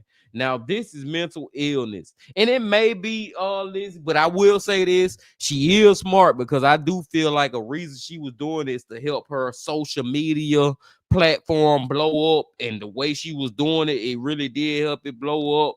So she may be a little smarter than we thought initially. Smoke Kennedy, a lot of y'all love comments about this crazy is time to F out. She may be weird looking in the face, but she did nothing wrong to be put in jail. That's what I'm saying. Like, what are we doing, man? And Lobby agrees with Diana. Canary says to have this much tyrannical control over one person or not. Autonomy is always so insane to me. Like, yes, like it's why are you trying to control how she lives her life? She not doing nothing to harm you or anybody else by doing this. And shout out to Mud Arrow. Should I say Mud Arrow or is it Mud Arrow? I don't know, but shout out to you because it's my first time seeing you leave comments. He said the fuck arrested for your appearance. The fuck. The makeup is creepy, but doesn't deserve jail. The hell going on? I don't know, Madero. I'm gonna call you Madero. Smoke Kennedy says, so her didn't even harm a bug, let alone a human, and the government treating her like a serial murderer. Said it right the first time. Mud Arrow. Okay, I'll call you Mud Arrow. Shout out. Let's go, Bean Scene. After 14 months behind bars, half of Fatima's charges were dropped. Her jail sentence was converted into bail. Following her release, she returned to state TV, where her real face was publicly revealed for the first time. As you can see from this unaltered footage, though she clearly had some work done, she was far from the undead caricature that the internet had come to know. Again, she expressed regret, saying that she had gone into prison as Sahar Tabar, but emerged once again as Fatima Kishvand, implying that her social media days were behind her. She blamed her pursuit of fame on mental illness and hinted that she'd been pushed into the role by the media frenzy around her. She praised the judge as merciful and said that she now wanted to live a quiet life away from cameras. Thus far, it's been a very quiet life. After that interview, Fatima vanished yet again. This has led millions to wonder what became of her. Had she truly been set free? Was she still a political prisoner? Or had she, like her account, been permanently deleted? To this day, Iran continues to employ extensive monitoring of social media. Between 2011 and 2023, at least 1,300 people were arrested for posting online content, mostly because they showed themselves dancing or casually dressed. Many of them received hefty fines, prison sentences, and even lashes. There's no doubt that Fatima's pictures were uncanny, but the true terror lies in what happened after she posted them, when she was harshly punished for the simple act of expressing herself outside the rigid, arbitrary rules that Iran imposes on personal social media use. When the state turned her into a scapegoat and a spectacle. She wasn't the monster. The system was. Instagram was banned in Iran in 2022. It's currently back online, but only temporarily. I first came upon this entry in a recent Pharrell Maguire video.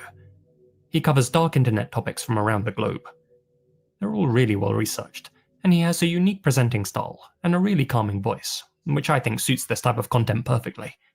Be sure to check him out through the links down below. Man, that was a crazy one, Bean Team. That was a crazy one with a plot twist that I didn't see coming too. The fact that they locked her up for her doing that ish to her body, like that is crazy, man. I ran and Shout out to Iran and the people who live, the Iranians. I think that's how we say it. Shout out to y'all if you're watching the channel or whatever, man. No disrespect, but all I'm saying is thank God I don't live there. Because that's crazy. Did y'all hear that the lazy man said that there was couples who got locked up for 10 years because they was dancing in the street and they looked lewd or whatever? Like, no, dude. No, I don't want to live there. Thank God I don't freaking live there. Canary said something that I most definitely agree with. To repent for a crime one did not commit is so saddening. Like, why am I repenting for something I didn't even freaking do? And it's not even freaking bad. I'm doing this to my body. I'm not bothering you. Lavi says, like, I've seen her photos before in the past, but this is sad how it turned out. My boy Sam says the government over there is insane. It's like they want their citizens to stay miserable 24/7. And it does seem like that. It seems like a lot of their stuff they got going on. Like they don't want you to be free at all. They don't want you to have your own freedom to just be you. You know what I'm saying? You gotta be this way and you gotta do this and you gotta dress that way. I couldn't live over there, y'all. I couldn't live over there. Still creepy, but that's not a reason to get jail time. I agree. It's crazy. She could have died in prison from COVID all over some BS charges. My boy Smoke just brought up a great point that I kind of glossed over. The fact that she caught COVID in prison. She could have died from that ish, and she was in prison over some bullshit to begin with. Great freaking point, Smoke. Great freaking point. Mud Arrow says impressive that was mostly makeup and whatnot. Yeah, she was very talented. And I think somebody said it earlier. Canary said it. And Canary also said it's quite similar to North Korea's control over how they are presented on media. Like some of these countries, y'all, if you live in the United States, I know we got it bad. I know it's terrible. I know. I can go into that too. You know what I'm saying? And how unfair I can go into that whole ish too. But we do got it better than a lot of these other countries over here. I mean, in the world, we do got it better than a lot of these other, and I can't even say the ish right, than a lot of these other countries. I digress, Bean Team. Great video from the lazy man. Let's keep going.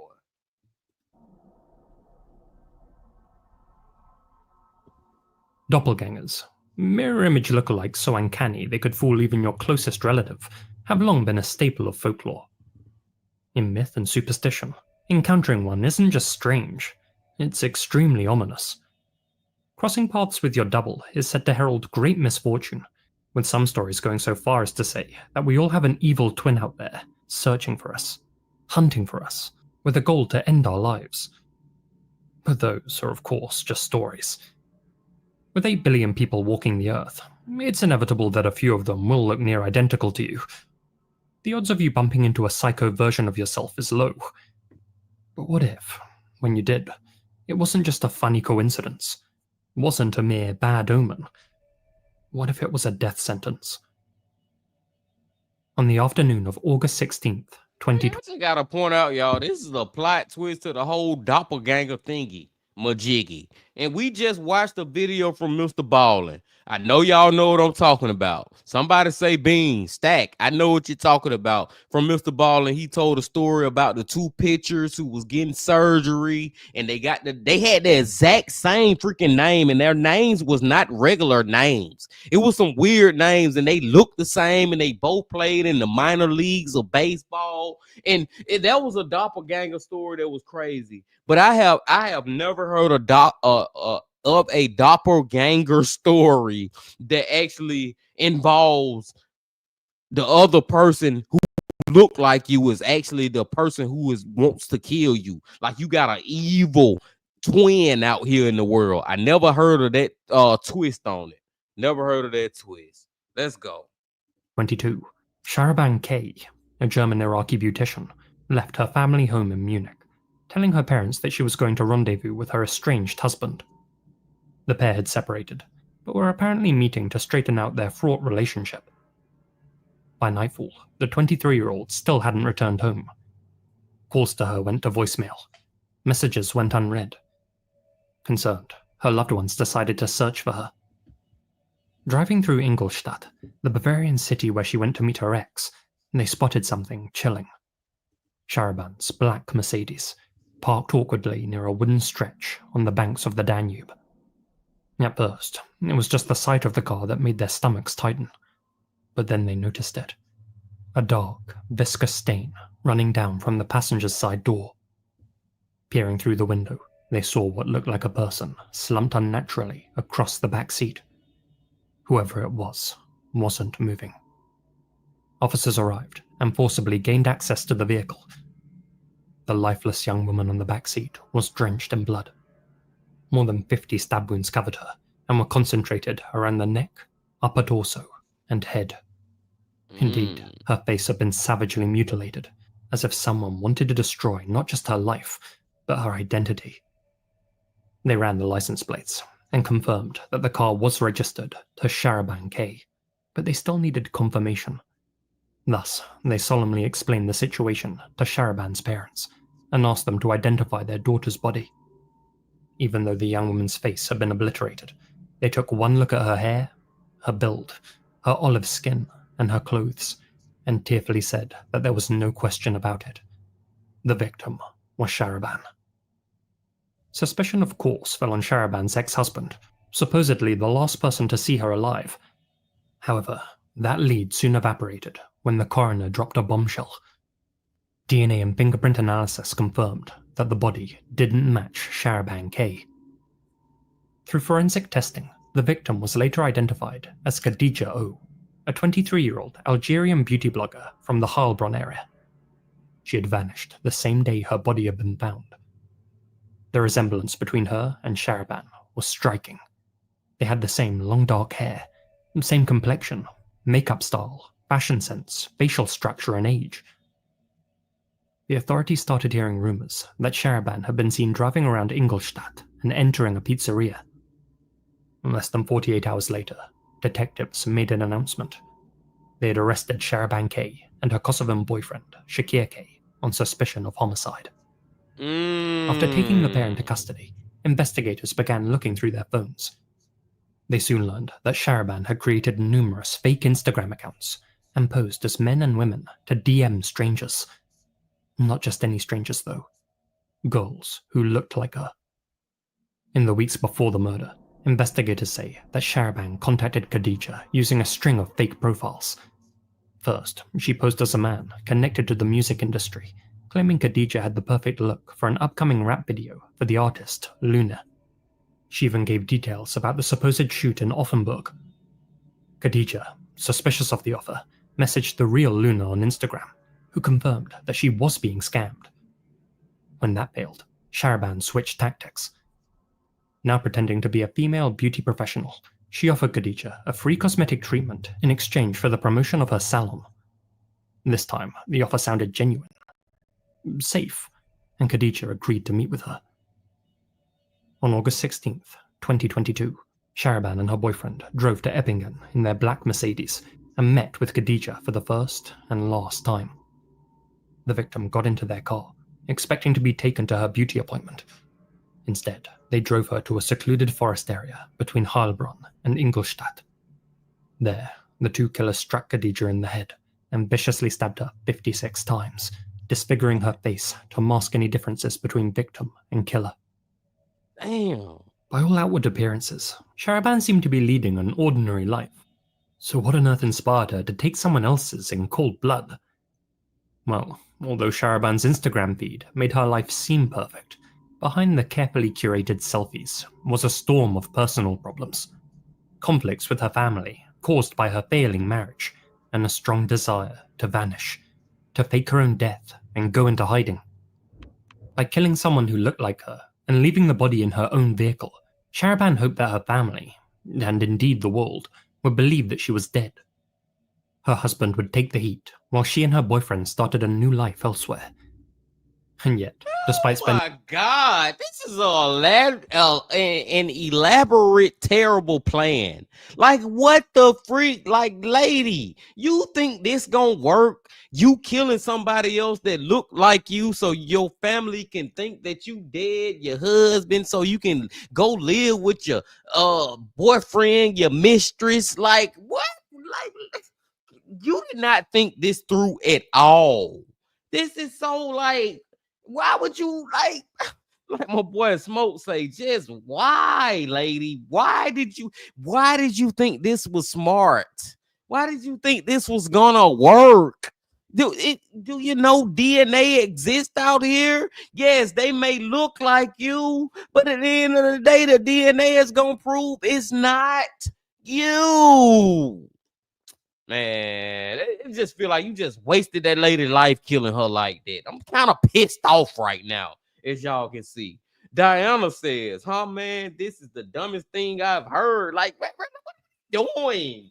Bro, this, like, she forgets DNA exists. Libby, I don't know. Did that ever cross her brain? It's insane. Mud Arrow says you get caught even if it was your twin, even if it was your identical twin. Great point, Mud Arrow. Great point. Even if it was your identical twin, bro, you would get caught. Get on a flight and don't look back. What the hell? Let's go. Let's freaking go. months planning the scheme, neither Sharaban nor her accomplice considered that the police would test the victim's DNA. They also naively assumed that Khadija didn't have any loved ones who would report her missing. Following a review of the recovered chat logs, investigators learned that Sharaban had also tried to hire a contract killer to eliminate her former brother-in-law who opposed her plans for divorce, going so far as to give the hitman a €5,000 deposit. The job was thankfully never carried out. If that weren't enough, in the lead up to their trial, her boyfriend Shakir tried to hire a fellow inmate to murder key witnesses. Again, the plan fell through. The trial, which began in 2023 with all witnesses still breathing, lasted nearly a year and involved over 50 days of testimony. Prosecutors laid out how Sharaban had messaged multiple people on Instagram before settling on Khadija, describing her in messages as the ideal doppelganger. In January 2025, both Sharaban and Shakir were sentenced to life. The court classified the killing as being of particular gravity, meaning that parole, which is usually considered after about 15 years in Germany, likely won't be granted. This case is a grim reminder of how social media, while connecting people, can also be used as a hunting ground. It's hard to comprehend the coldness required to scroll through profiles, compare faces, and think to yourself, yeah, this one could die in my place. No doubt there are several candidates living ordinary lives in Germany, completely oblivious of how close they had come to being Sharaban's target, all for the simple crime of looking like her. Woo, Bing Team, we can finally clap it up at the fact that they got life in prison and they probably can get paroled after 50 years. Good, because the Nick Crowley that we just watched, none of those people was held accountable. But at least these two individuals are. I can at least clap it that, goddamn, we got something good that has happened. Jesus, I hate that they killed the beautiful young lady, man, and the whole scheme was just ridiculous and just not thought out at all. I mean, I feel like no scheme is plausible if it involves murdering somebody, but it was just a terrible scheme. Rest in peace to her. But I just will say, at least they got life in prison. Like my girl Livy says, for once in the stores, they get long sentences. Diana says, I don't think I've ever heard of a motive like this. It's a crazy motive. I need to find a way to escape from my family and my husband and stuff to go live with my boyfriend. So I'm gonna fake my own death. So in order to fake my own death, I need to find somebody who look like me. So I'm gonna go on social media. I'm gonna go on Instagram and just search up people who look like me. Then I'm gonna invite them in to come visit me. And when they come visit me, me and my boyfriend, we gonna kill them and we gonna fake like it's me. Like, it is crazy. I agree with you, Diana. Like, that is wild, out of this world. Like, can you imagine they was laying in bed coming up with all this after having sex all night? You know what I'm saying, man? They laying in bed and they talking this stuff. They, what they call it, pillow talking to each other, and that's what they pillow talking about. How I'm gonna fake my death so we can go live happily ever after. Motherfucker, you're living in prison ever after. That's what you're doing, and I'm glad you're doing it. Smoke Kennedy says, all this to be with your side piece. Why not run away to another country together? Murder was their answer. Come on. Like, great point. You could have just ran away to another country. Like, there was no reason. If you wanted to leave your fucking husband, then just fucking leave him. Like, just leave him. Not gonna do all that. God Dad has showed up. Shout out to God Dad. God Dad says, sorry, I'm late being seen. No worries, God Dad. You probably have showed up halfway into it.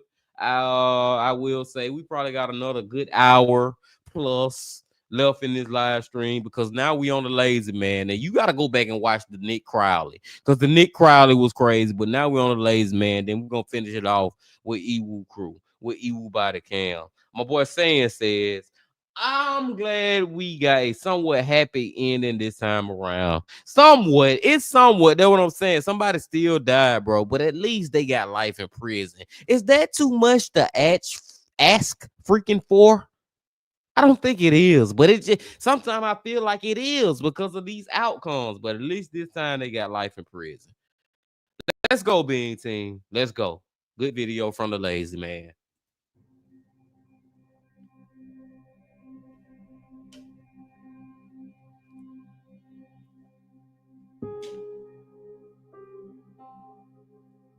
On the afternoon of July 22nd, 2024, 14-year-old Amelia Whereby was out shopping with her mother when she received a call from her 15-year-old friend, Melak, inviting her to a sleepover in Landskrona, a small town in Scania, Sweden.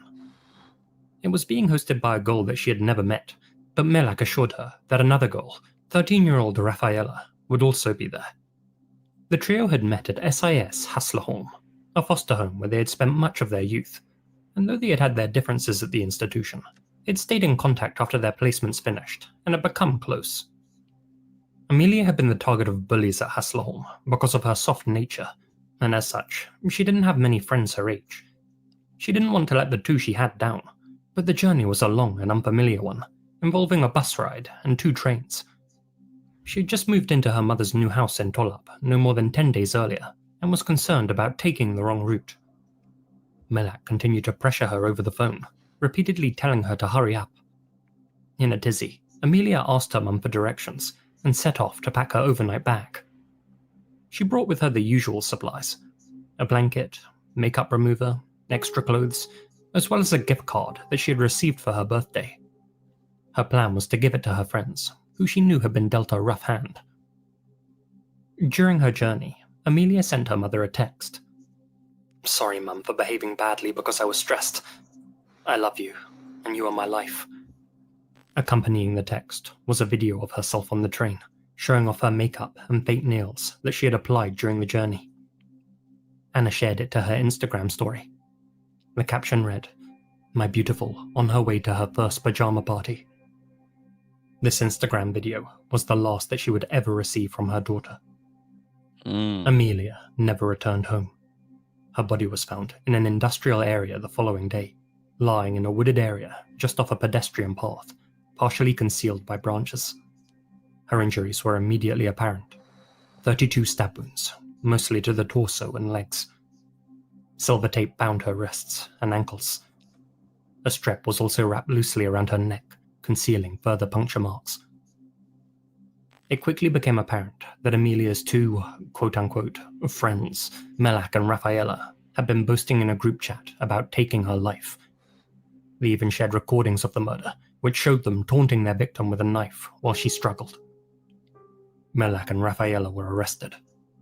At first, they denied killing Amelia, but under questioning, their story crumbled apart. According to investigators, Melak lured Amelia to the rail yard, telling her that a boy she liked wanted to meet her there. When they arrived, Melak coughed twice, a signal for Rafaela to emerge from hiding. She wore a homemade mask over her face, but Amelia recognized her immediately and ran to give her a hug. Instead, she was punched in the face. Accounts differ on small details, but both girls agreed that Amelia fell to the ground and Rafaela climbed on top of her, hitting her repeatedly. The girls bound and gagged Amelia with tape and took turns stabbing her with a hunting knife. Rafaela admitted that she had delivered the fatal blow. The pair then fled the scene, throwing Amelia's overnight bag into the sea. The next morning, Rafaela called Amelia's phone 12 times and sent her a text at 7 a.m. "Rest in peace, my sweetie. I love you. I'm so proud of you." It's not clear why she did this. The two killers initially tried to claim that their actions weren't premeditated. They described how their plan to scare Amelia had gotten out of hand. However, phone records showed that the duo watched a snuff film prior to meeting with Amelia, in which a person had their throat cut, and that they had deliberately stolen the duct tape and knife from a dollar store earlier that day. Though many online have speculated. It's pretty clear, and we all know that it was premeditated. But you know one thing that's worse than somebody having a premeditated murder and then they actually carry out that murder is when it's two people or a group of people. The fact that it's two of them that has sat down or just, talked among each other about, we gonna set this girl up, we gonna do this, we gonna do that, and we gonna kill her. And then they actually carry it out. Like, not one of them decided, like, hold on, like, this is crazy, man. We not gonna do this, man. Like, no, like, it's two of them. And they still did it. Whether they were jealous that Amelia had finally moved back in with her mother. Official court documents state that their motive was revenge. Apparently, Amelia had made a comment about Rafaela's brother during their time in foster care, a comment which Rafaela perceived as an insult. She had been simmering ever since. When asked if she felt any regret for her actions, Rafaela coldly replied, "Sometimes I think I should, but mostly I don't." As for Melak, she had passively gone along with the plan, claiming that she was scared of what her accomplice might do if she refused, though text messages between the two indicate that she consciously chose to assist Rafaela. Psychological evaluations showed different personalities, cold dominance versus fearful compliance, but neither was considered mentally ill. In court, Melak denied murder, but admitted to aggravated assault and robbery for stealing Amelia's bag. Rafaela, appearing via video link, also denied murder, but prosecutors were clear. Both girls had planned and carried out the killing. In February 2025, both girls were found guilty of Amelia's slaying. Melak was sentenced to closed juvenile care for 2 years and 2 months, while Rafaela couldn't be punished due to her age. Sentences were limited by Swedish juvenile law, sparking debate about whether the justice system is equipped to handle crimes of such brutality committed by minors. Amelia's mother, Anna, said that she wasn't allowed to see her daughter's body. She described Amelia as deeply kind, empathetic, and always willing to help people, often at her own expense. "My daughter was an angel who always stood up for everyone," she said. "Maybe this world wasn't ready for her." When the video evidence recorded by Melak and Rafaela surfaced on the web, sick individuals repeatedly spammed Anna with the footage of her daughter's final moments, and apparently as some sort of dark joke. This case left Sweden stunned, not only because of the savagery of the crime, but because of how young the perpetrators were. This wasn't the work of shadowy strangers or hardened criminals. It was a betrayal carried out by the people, the children that Amelia trusted most. And tragically, what should have been a rite of passage, her first ever slumber party, became her last night alive.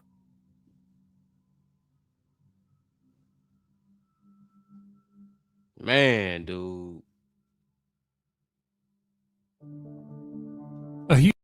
Killed by the ones that you trust the most. Killed by your freaking friends, being team. And it's not just one of them. I'm stuck on the fact that it was two of them that plotted against them.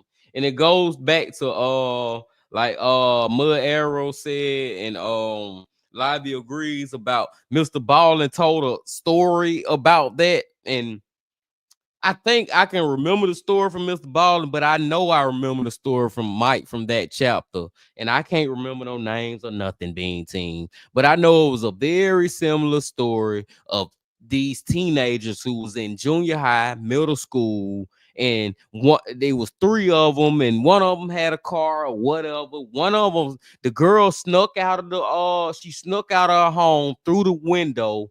Went with them. It was all captured on camera, her sneaking out the window or whatever. Went with them. They murdered her with a knife or whatever, left her on the side of the road. It was the winter time, and her body was still like just up against a tree like this. You know what I'm saying? Like I remember stories like that, man. Long story short, story long, BT. If you know what I'm talking about, you know what I'm talking about. I want to say Diana says the fact she went to hug her right before is crazy. It just shows you she don't freaking care. And yes, Lively knows what I'm talking about. Rachel and Sheila. Yes, yeah. The Skylar Niece K's Lively. Me and you, we on that wavelength, Lively. That's why I freaking love you. You know what the freak I be talking about. Smoke Kennedy says, friends, how many of us have them? Friends, the ones we can depend on. Hey, sometimes you can't depend on your friends, your family, nothing. Sometimes being seen. The one thing in life, and I'm not even being funny when I say this, and it's just the truth because this just how it is. The one thing you can depend on is your freaking dog. Your dog is the only thing in life that will freaking love you through thick and thin, no matter what. Every day, every time you see your dog gonna be happy like it's their first time seeing you in freaking years. Like dogs, I don't know, man. They the only things that I can think about. And that's not saying like I got a great family. I got great friends out here. Some of my friends have been terrible. I have lost friends and all that, but I still got people I call friends. Damn near my brothers and stuff. You know what I'm saying? I got y'all, my brothers and sisters, but we all humans, man. And sometimes you can't depend on us. And sometimes we have our altercations and we get into it and we don't like each other or whatever. But them dogs will love you for freaking ever. No doubt about that. Oh my God, Bean Team. Oh my God. I digress. I kind of just went on a whole little Thank you to my diatribe at the end of that Lazy Man video. But let me make sure I hit that like button on it. And y'all make sure y'all hit that like button too. Okay, Bean Team. Let's go to EWU Bodycam to finish the live stream off. We almost 2 hours in. I'm thinking it's gonna probably take us another hour, Bean Team. But we're gonna get into it. And we're gonna start out with this one. Pull up in my yard. I'm like, what you? EWU put this out 2 days ago. And the title of it is Neighbor from Hell. That's a title, I should say. I don't know what to say about it, but let's see why this neighbor is from hell, Bean Team. Make sure we good to go. Let's go. Pull up in my yard. I'm like, what's your problem? And he went to go punch my husband through the window.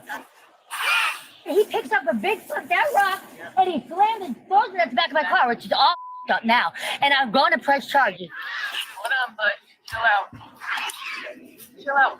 And then he takes a machete and throws it at him. Why are you so angry? Don't, Butch. Don't. You know that's not. I ain't the one. Yes, I was in fear for my life. That doesn't kill me. Florida deputies roll up on an irate couple who say they've been attacked by a senior citizen in an off-road vehicle. Law enforcement soon catches up to the foul-tempered, bleeding perpetrator, who, without his voice, struggles to tell the deputies his side of this out-of-control story. He's always so nice. I don't know what got into him. Must have gone dark liquor. Oh, yeah, baby. Whiskey. The following report is based on official police records, and the footage has never been seen before until now. Please note that all persons charged with a crime are presumed innocent unless and until proven guilty in a court of law. On June 30th, 2025, a man in Denellen, Florida calls 911 to report that he and his wife were ambushed that afternoon by an old man he only knows by the name of Butch. I pull in my driveway. He's on a red truck wagon with a safety symbol on the back. I pull in the yard and he flicks me off, but I don't even know the guy. And next thing you know, he starts punching my window, picks up a big rock, and smashes my back tailgate of my Volkswagen. I get out of the car after I pull my car in forward because I don't want to get smashed.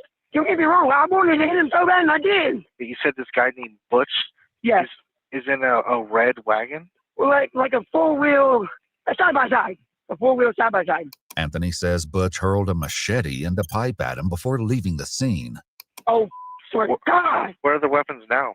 I'm standing right here near it, and I'm protecting this weapon because I want his old ass in jail. I did my time in prison for my wrongs, and this is not about to do this to me. And me not do nothing, and him stay out? No. With Marion County Sheriff's deputies on the way, the dispatcher gets a concise description of the perpetrator. White, tall, slim male, old as gray hair, drunk. His first name is Butch. I don't know his last name. Anthony is still riled. And I think this story, and we haven't got all the details. We just get into it. But I gotta just say, I think this one of those ones where we gotta blame it on the alcohol. Like seriously, being team, and even the cops was trying to kind of like joking about it. Like he on that whiskey. I don't know what he on. He may be on some moonshine. Yeah, have y'all ever heard of moonshine? If you know, you know. He on something like that, man, and he out here wilding. He is out here wilding.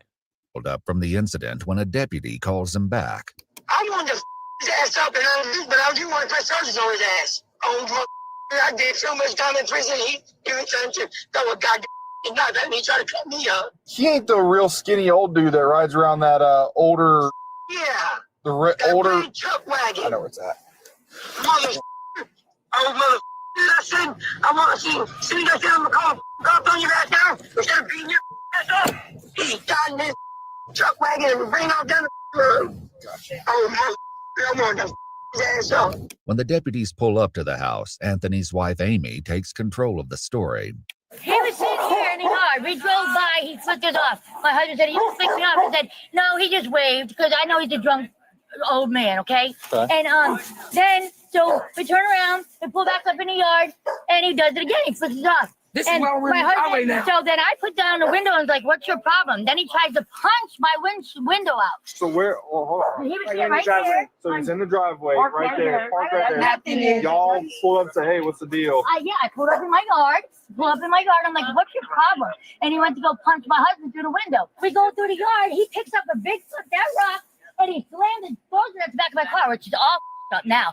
And I'm going to press charges. He's going to pay for what he did. And that's all there is to it. The couple reminds the deputy that this initial attack was only the beginning. And my husband's like, yelling at him, screaming. I'm like, drunk, whatever, because, he's pissed now. I'm trying to get him not to hit the guy because he's Italian. He's just, just losing his temper. Because he don't know what he's trying for. But I got a kid. He stayed in the yard. Then he throws a metal pole at him.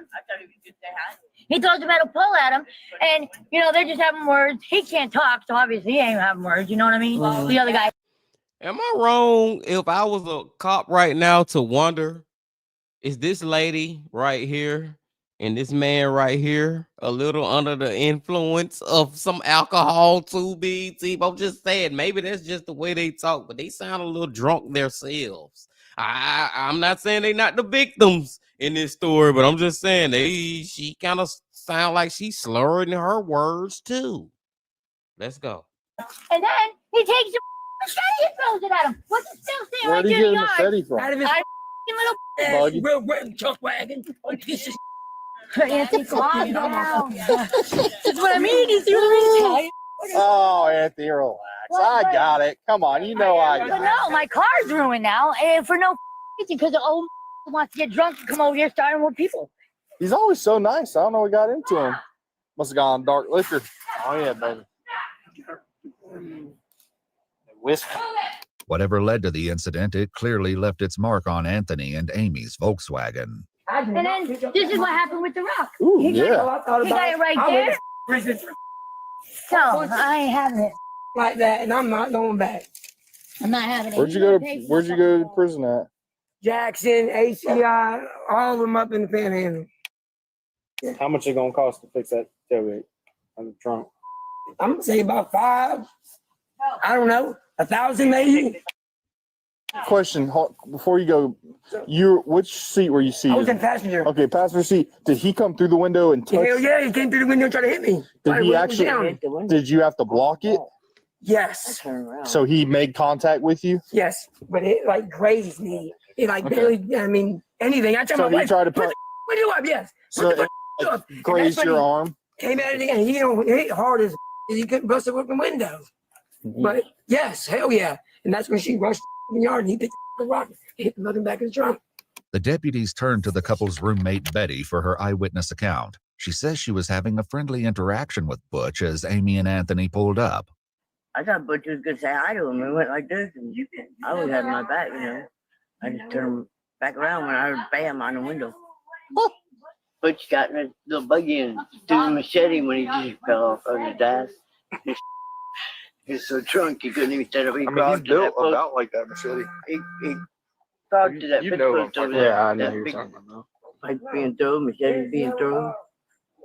For no reason. I didn't see no reason whatsoever. When he threw the machete in that post, were you in fear that it was going to hit you? Yes, I was in fear for my life. That was going to kill me.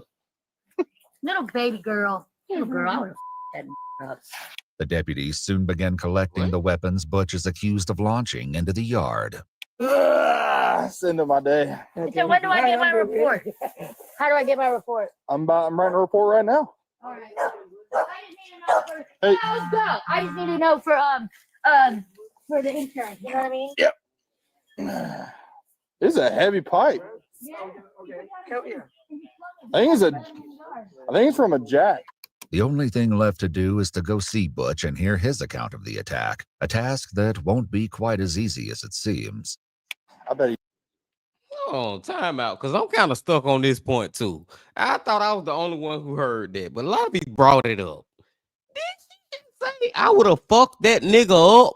Or am I tripping, BT? I don't even say that word over here, but it sounds like she said, would I would have fucked that nigga up. And it's so crazy that she said that because he is a white older man. Like, I don't even understand. The gangster came out of her then. I don't even think she was saying it to be racist. I think she was saying it to be gangster. You know what I'm saying? The thug came out of her then. What the hell was that? I knew I wasn't tripping, man. So far everyone involved looks sus. Oh boy, wonder what state this could be in.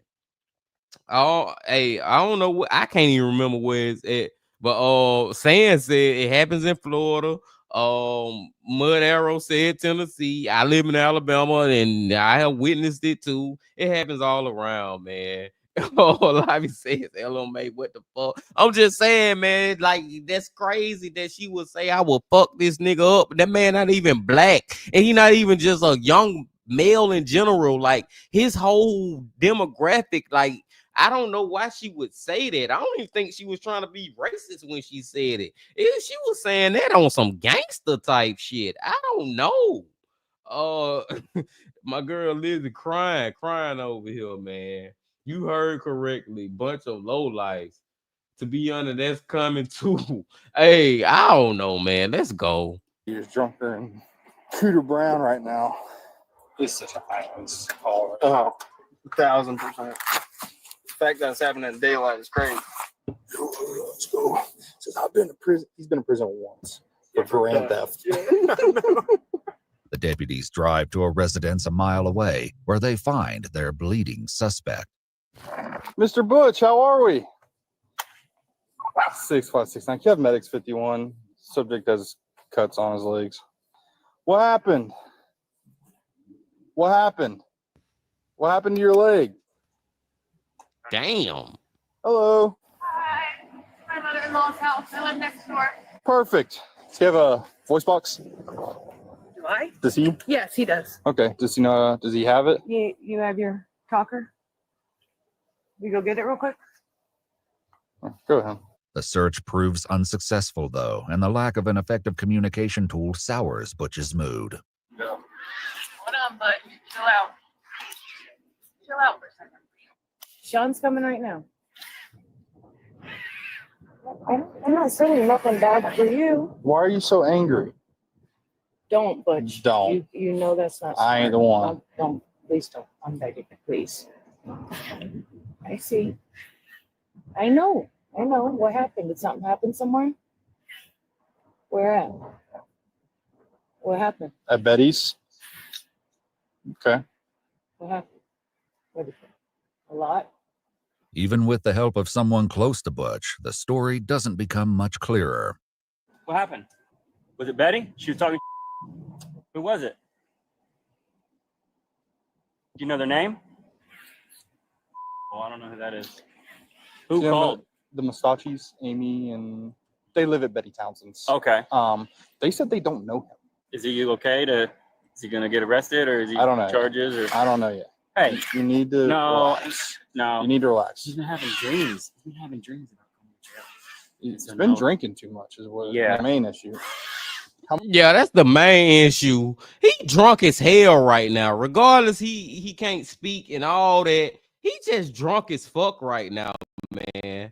Smoke Kennedy said this situation is all over the place. And what he gonna F up at, and I think he gonna end up doing it, he gonna end up attacking or putting his hands on one of the cops. And once you do that, you're going to jail, buddy. You're going to freaking jail.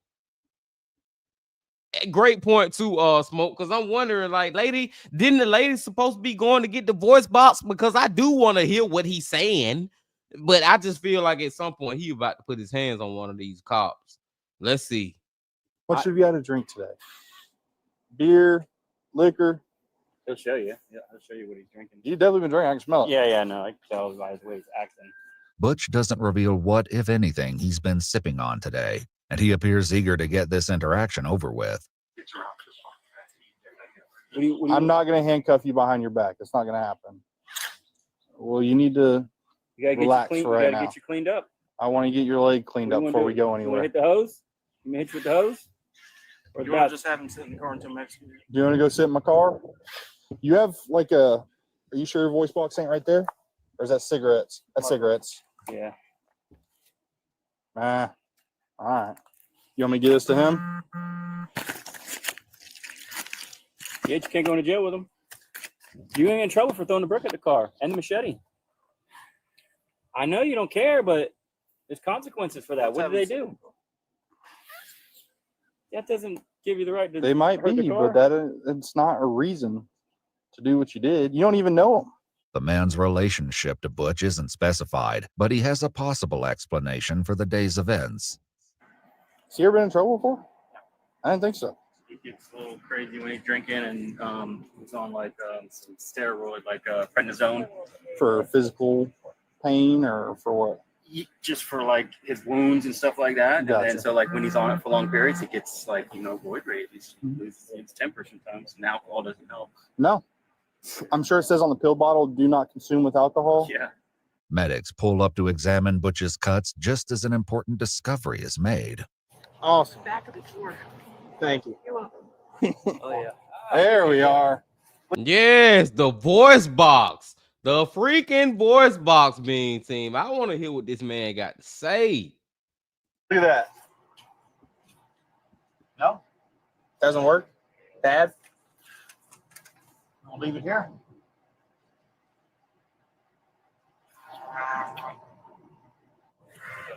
Bad? Plaque. You mean plaque cleared? Black. Oh, the black The box black is what you're looking Lost for? it over Betty's. I'll go over there and smooth it out and I'll find it. We'll find You it. lost it when you fell out of your thing. You had it with you earlier, and now it's gone. I'll go find it. I'll go get it. No. Don't say that. No. Get in there, bro. You been in a bad car accident or something before? Him? Yeah. Well, I guess that wasn't the right voice box. He lost it over Betty's house, the correct one. I saw his chest. Oh, yeah, he had that's a trach for his tracheotomy. Where all this? They took a piece of that to a tendon to reconstruct his the flap. Was it throat cancer as well?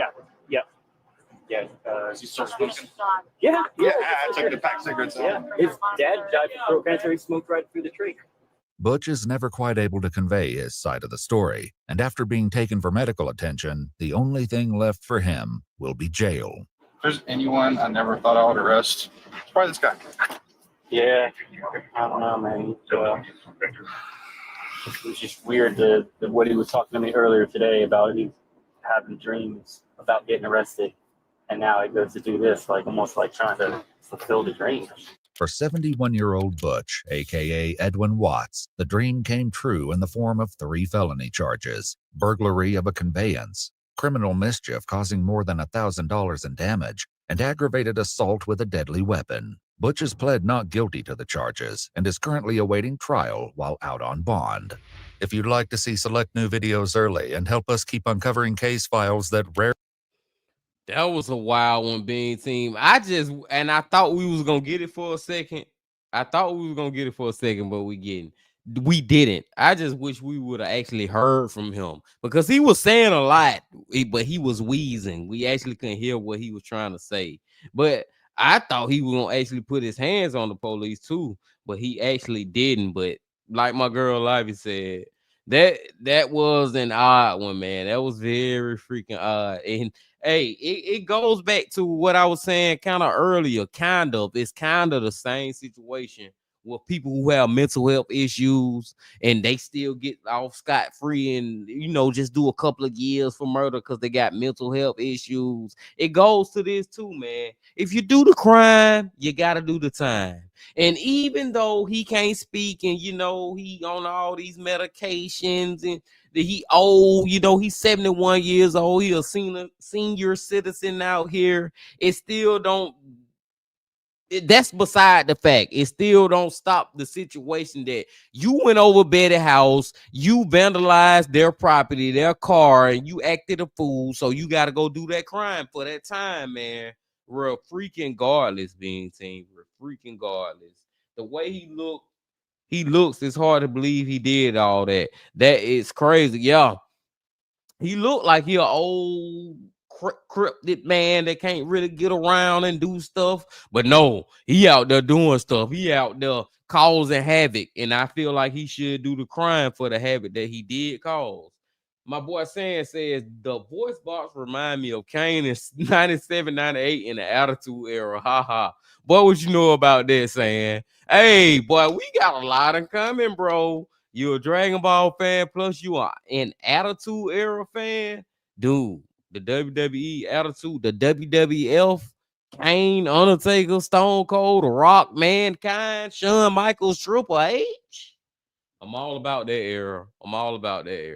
I digress, Bean Team. We got one more video to get into, y'all. Then I'm gonna let y'all go. We got one more freaking video to get into. And it is so crazy that I want to take it back. Let me see how can I do that? I don't know how I can do it. Hold on. Yeah, right there. I think that's good. Let me exit out of this because I just want y'all to look at this thumbnail as best as y'all can. Have it as big for y'all so y'all can see it. Now let's read the title of this video from EWU. Police face off against armed 7 and 9-year-olds. Let me read it again. Police face off against armed 7 and 9-year-olds. So you mean to tell me that it is a 7 and 9-year-old and it looked like 2 boys. It looked like we're looking at 2 boys. We look at this thumbnail, Being Team, and they are armed. And I'm thinking more than likely, of course, armed. They got guns. What the freak is going on? What the is going on type of video for real? Like, what is finna happen in this situation, y'all? This video came out 4 days ago. It already got 3.4 million views.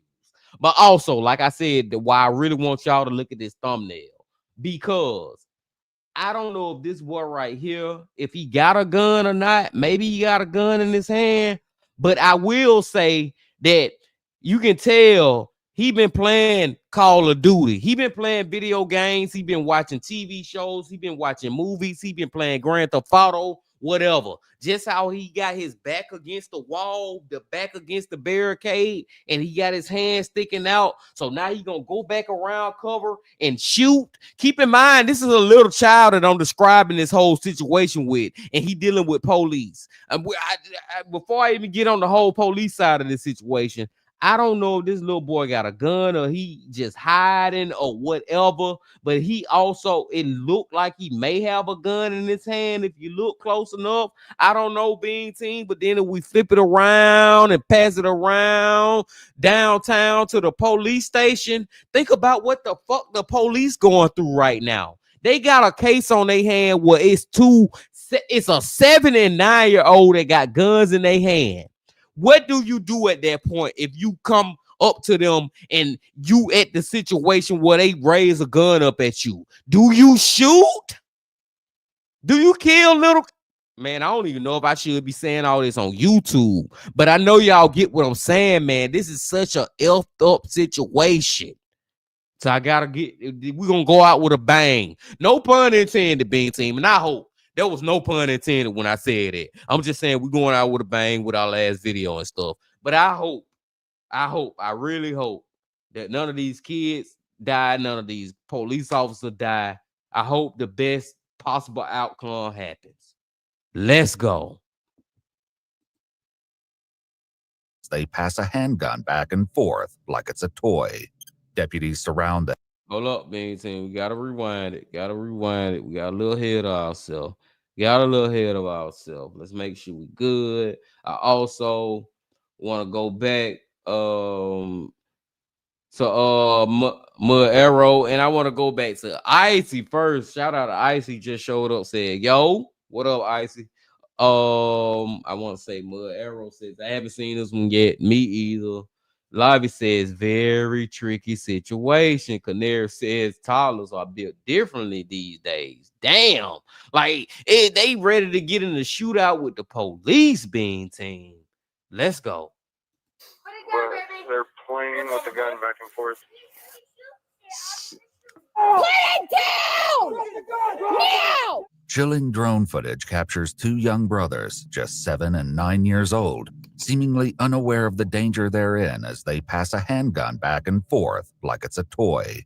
Deputies surround them, unsure if the weapon is loaded or the safety is off.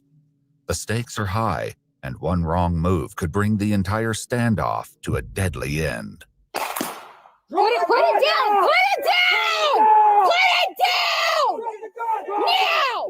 The following is based on official police records. Please note that all persons charged with a crime are presumed innocent unless and until proven guilty in a court of law. In Albuquerque, New Mexico, on the afternoon of February 16, 2025, 37-year-old Melissa Padilla makes an urgent call to 911. Tell me exactly what happened. Well, I had my boys helping me clean stuff that they were throwing out of the car last night. Officers were here last night as well because they, took off, and they found a gun, and they have it, and they jumped the fence, and they have it with them. What kind of firearm was it? I believe it's a 9, white and black. They're like a compact, it's small, mini. It's tiny. Yeah, I told them to give it to me, and they wouldn't. So I came inside to get my phone, and yeah, they How took old off are your out children? of the 7 and 9. Bernalillo County deputies quickly respond to the scene and discuss how to proceed. How do you want to approach this? Because they're probably barricaded in that trailer in the back, but we don't know that firearm is not loaded. Have you been here before? Yes, and they're 1040. They've barricaded. They're very anti-4. 10 and 7, I believe. The CP confirmed that the firearm was not loaded. Absolutely no control over them. If you've been out with them before, I'll follow you, and I'll just bring a 40. I don't think shooting a kid's on anyone's agenda. Well, no, of course. No, it's not on anyone's agenda. But man, you don't want to you lose your life in this situation. Like this is just a effed up situation all the way around. My girl Lizzie says, "Oh my God, this is just a seriously effed up situation." Where is the little boy running? So I saw one just run that way. They're probably in the back, like back in the salute. Because they know that There's a road back there. Melissa describes the children to deputies, stating that 9-year-old Sean is wearing Star Wars pajamas, while his little brother, 7-year-old Eugene, is dressed in a Minecraft-themed set. When a deputy notices something on the ground near their feet, the situation takes a turn for the worse. From last night, probably. They can't run this way. I know, I won't touch it. I'm a felon. I can't. But I was gonna, yeah. There are unspent rounds on the ground where we are. So there is a possibility that they have ammunition. Was there any issue happening before this? It was okay. And then they started fighting with each other. And I told my son Sean not to freaking be doing that. And then that's when they got mad. And then they locked the door on me because at first we were cleaning it up. So they were fighting with each other? Yes. Was anybody chasing the other one with the firearm? Who had the firearm? The one that was mad or the other one? Eugene had the firearm, the 7-year-old. And was he the mad one? No. Okay. Sean was the mad one. Sean was the mad one. Mm-hmm. So I gotta stop it real quick because now I just gotta stop it. I just gotta bring this up because fuck this shit. Fuck this shit, Bean Team. Long story short, story long. I got to get on this mama's ass right now because she is the reason this whole situation took place. Like the way she describing this whole situation, you would think these was grown adults that she can't take control of, and she ain't have no control of why this situation got to be what it was. Lady, what are you talking about right now? These are your kids, and they 9 and 7 years old. They should have been prevented from getting to this freaking firearm from the fucking beginning. All this shit is on you. You the reason that these cops finna put their life in danger. You the reason that your kids' life in danger. Everybody around them. And you talking like you never had any control of this situation when you they fucking mama. Are you fucking kidding me? I almost wanted to call her the B word. Y'all know what it is, and the definition is female dog. Are you kidding me? Female dog? I'm sorry, Bean Team. Maybe I crashed out a little bit, but I had to let it out, man. What the fuck? Are you kidding me? I'm the one that got the gun pointed at him on the 9th. According to a press interview, deputies had been to this residence no fewer than 56 times for domestic-related calls. Just 1 week earlier, Melissa's ex-boyfriend, Gabriel Roybal, was arrested and charged with multiple offenses, including child abuse, assault with a deadly weapon, and negligently leaving firearms accessible to minors. The weapon now in the children's hands is believed to belong to Gabriel, and the mother claims to have no idea it was hidden in the car where the two ultimately found it. While Melissa remains at the residence with 2 other children in her care, deputies begin searching the area for any sign of Sean and Eugene. It doesn't take long before the boys are spotted. I see a 1030 running in the property directly to the south of where I'm at. So on Black Mesa Loop, it's going to be a house with a silver roof, yellow stucco. He just ran to the east. Deputies close in on the location from all sides and find the 2 brothers standing behind an air conditioning unit. Leave the gun there, buddy. Just keep your hands up and come here. It's okay. You're not in trouble. Hey, put your hands up, dude. Put your hands up now! Put them up now! Okay, female lady officer. I don't know if that's the way you should be talking to them. Now, if you notice, and I'll rewind it. I'm going to rewind it just so we can hear it again real quick, Bean Team. If you notice, the male officer was like, hey, bud, like, talking to them like they was little children, trying to be nice and good and calming about the situation. But the lady came in hot. Put your hands up now. Like she talking to a grown adult in this situation. Like, lady, you gonna be the cause of this little child crashing out on you and whoever else. You like, calm down. You talking to kids. Remember that. I don't like the way she started this interaction. You're not talking to grown adults. You're talking to little kids. I understand. They got guns in their hand. But they little kids, and the way you going about this situation, you gonna end up causing more of a mess than we already into. Let me go back. Because the way he was talking, the way she was talking was just completely different to me. Let's go. And find the 2 brothers standing behind an air conditioning unit. Leave the gun there, buddy. Just keep your hands up and come here. It's okay. You're not in trouble. Hey, put your hands up, dude. Put your hands up now. Put them up now. I have a visual on this side. The 1030 with the orange has something in his hand. All you gotta do is drop it, dude. That's it. 254, you have a female running up behind you. Stay on that side. They have it in their hand, okay? Just stay there. Having heard the shouting, Melissa makes her way toward the scene. She stays back for now, but with her children in mortal danger, she won't remain on the sidelines for long. They just pointed it up. They pointed it upward. Drop the gun, bro. Buddy, drop it. Drop the gun, man. Okay. Put it. Stop. Put it on the ground. Put it on the ground and put your hands up. Put it right there. 258 is gonna have 40. And 234 is taser. Hey, put it down. Put your hands up. A drone is deployed, giving deputies a clear visual on the children as they move in. Their worst fears are realized as the footage reveals 9-year-old Sean holding a gun in his right hand.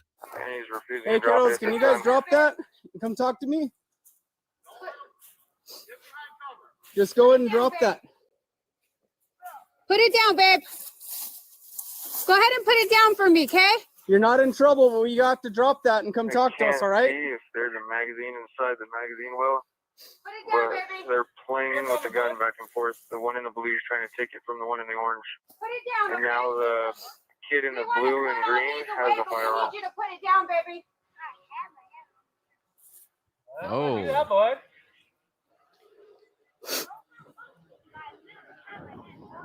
Let's not do that. Let's take our hand off, buddy. Let's put it on the ground. He said he has his hand on the trigger. Hey guys, put the gun down and come 394 has talk a to shield me. if you do need one. Someone else come back Put the for gun it. down and come talk to me. It's okay. You're not in trouble, buddy. Just put it down, babe. And we'll show you how. I know. Can you put it down for me? Just put it down. You're not going to be in trouble, okay? Just put it on the ground, bud. Come talk to us. You're not in trouble. Just put the gun down, bud. Like, seriously, bro. Just put it freaking down. Because I'm so nervous in this situation it's even a point where maybe one of the brothers would kill the other brother just to shoot the gun. Or what if he just started shooting the gun and then the police killed him? And if the police kill him, the number one police that I think will kill the kids is that damn lady. She seemed like she trigger happy, man. Like she just, I don't know. She giving me bad vibes. And yes, Lizzie, yes, the mom is irresponsible like a motherfucker. Can you put it on the ground for me, bud? The one in the blue and the green. It's going to be in his left hand. He does have his finger on the trigger right now. Hey. Put it down. Don't do that.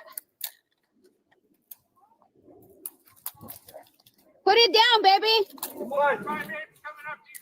Okay. Eugene. Put it down, babe. 341. Can you lift You want 40 on that side? If so, I would go ahead and 40. I don't want to do that by weight. Okay, my wing for short. Just wait. Let's try to keep talking with them. Wow. Just watch. There's a female coming up. Eugene, put it down, babe, okay? Can you put it down for me so we can talk? Can you do that for me? Because you're doing a really good job right now. So if you could just put it down, I would appreciate that. He has the firearm upside down now. He's no longer got a finger on the trigger.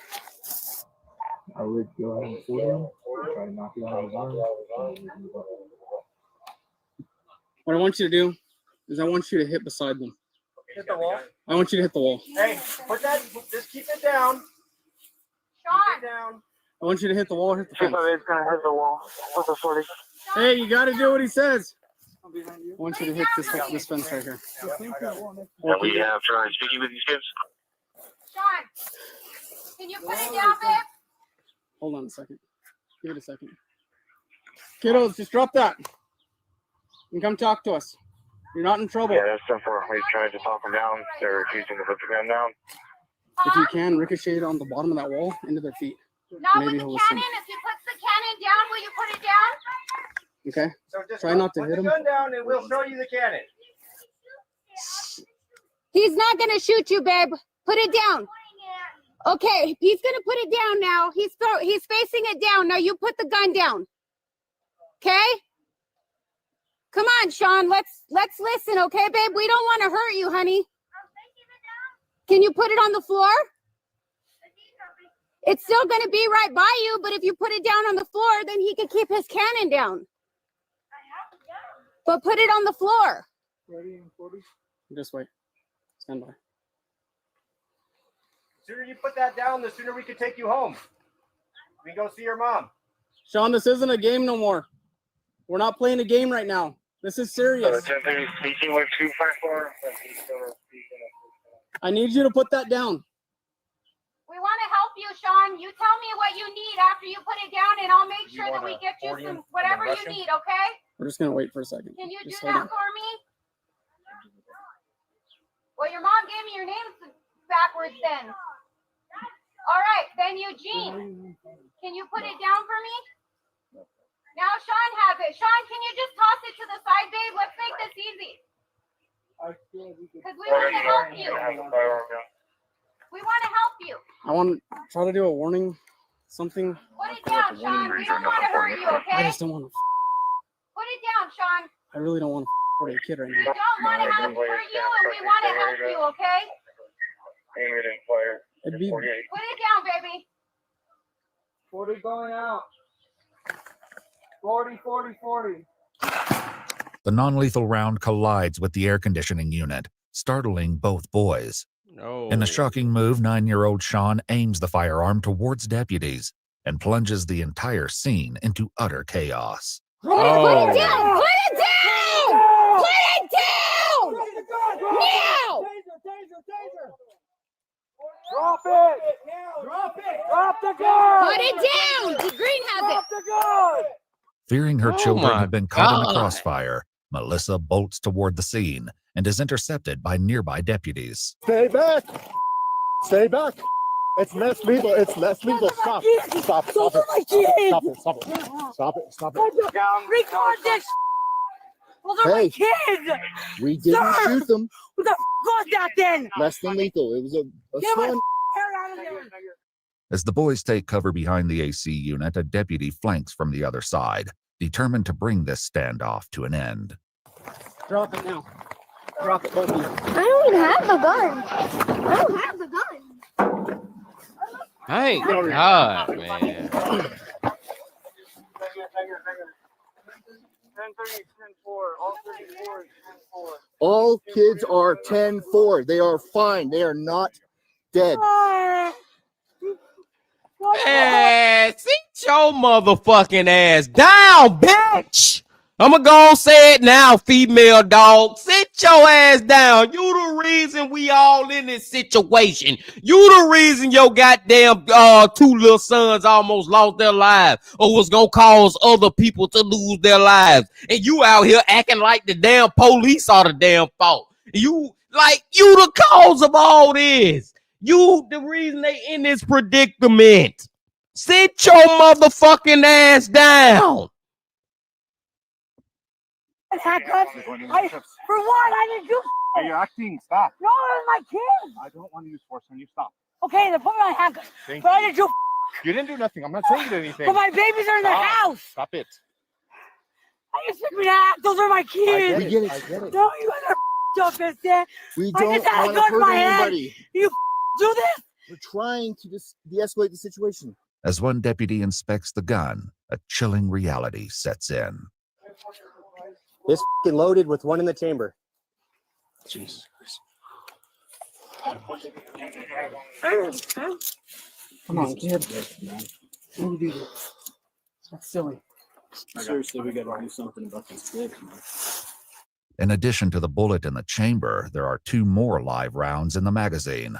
In a later press release, authorities would reveal that Sean pulled the trigger while it was aimed at deputies, but the gun failed to fire. Nearby, Melissa continues to panic, and a deputy once again reassures her that her children are alive. How come I don't hear them then? They're gonna talk. Look, this is what they showed him with right here. Look, right here. Peace. Right here. It's a big old bubble. Look, I want you to feel it. Feel it. It's a bubble. Feel it? That's what they shot him with. The deputy contacts her supervisor to update them on the situation. And I think they need to be put in custody at this point. This is not the first event. It's just escalated. The last one is they barricaded with a stick and said they were going to stab 34's Alfred. There was one in the chamber. Yeah, I told him that. So I think that it's just escalated at this point. Mom has said last time that she needs help and she cannot handle them. And I think they need a 72. So as you probably know, CYFD is coming out. Okay. Well, so is Danielle too. I'm glad that everybody's okay. Yeah, do me too. a favor though, future reference. Our last thing we want to do is hurt them. But when you're jumping fences and distracting us over here, we can't put your children's safety first. Yeah, but I'm not going to do nothing to you guys. Yes, but we have to watch that. So do me a favor, just stay I where asked you you guys are. for help. I wouldn't do nothing. But we can't like worry about what's happening with you because then you're in our crossfire. I get you. We don't want to hurt anybody, but we need to make sure their safety is paramount, and we can't do that when we're running after you too. Okay? Well, I heard something and I freaked out. What do you want me to do? What did you want me to do? I know, but all we do when we come out here is we want to help you. We've tried. So Well, I've been that's our trying to goal. get help too. I know you've asked. I know. The two brothers are placed in separate cruisers. Deputies then check on the well-being of the younger children Melissa left unattended inside the house when she ran out. Just as it seems the worst is over, deputies deliver news that leaves Melissa reeling. So here's the deal with today. What'd you say? Here's the deal with today. You're going to jail, okay? For what? Obstruction. What do you mean? I didn't do nothing wrong. You ran, and I had to stop. To No, I was making sure my kids were okay. You're going to jail. No. You're going to jail. No. A victim's advocate who'd been working with the family arrives and tries to calm Melissa, but she's overwhelmed and continues to plead for her release. My babies, sir, I didn't do nothing wrong. I just heard a shot and I didn't know. It was a mom just having a reaction. Paramedics examined the two boys, who were not injured during the incident. Though deputies deployed tasers and non-lethal rounds, none of them made contact with the children. Agents with CYFD, as well as the Special Victims Unit, each arrived at the scene shortly after. Each boy was individually interviewed, and a clinician determined that both required immediate mental health evaluations.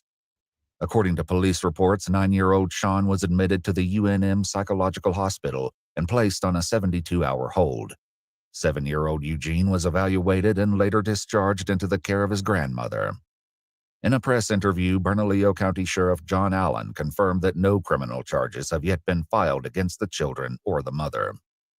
According to multiple news sources, authorities have instead focused on providing the family with therapy referrals, behavioral health evaluations, medical aid, and grocery assistance. If you'd like to see select new videos early and help us keep uncovering case files that rarely come to light, you'll find extra footage.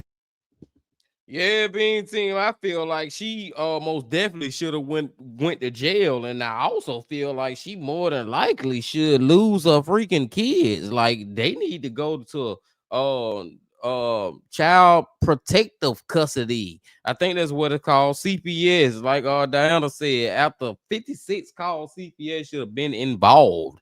Yes, and that's a bar. I don't even know if you tried to drop that bar right then, Diana, but that is a freaking bar that you just dropped. Seriously, man.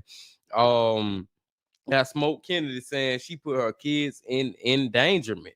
Like she did, and then she trying to spaz out on the cops and be so mad at the cops. I heard a shot and all that. But later, you the reason that we in this predicament that there are shots being fired. Like seriously, and I just feel like more than anything, man, just keep her away from her kids, man. Well, that's good. Maybe they can fix things for the better. Just thinking on the bright side anyways. Yes, anyways, Lively. I try to do that a lot of times in these videos we watch too. I try to think on the freaking bright side being seen. Try to think on the bright side, as much of a bright side as we can, man. But it's hard sometimes. But I will say also that this one right here, it ended up better than it could have. It could have went way worse than this. Like it could have went a lot of different avenues worse than what it ended up being. We got saying Elite popping back in saying definitely. I can only imagine that they'll get into trouble again if she gets to keep them. She's embarrassing. Yes, like she's not the mom for them. Like as long as she is in their care, it's gonna be another situation like this, and it's gonna get worse. It's gonna get worse. Like I just feel like you gotta nip it in the bud right now. You gotta nip that situation in the bud, and you're not nipping it in the bud by letting those two little boys go back and be with her. Mud Arrow says didn't even know there were more younger kids in the house. Couldn't have been a lot worse.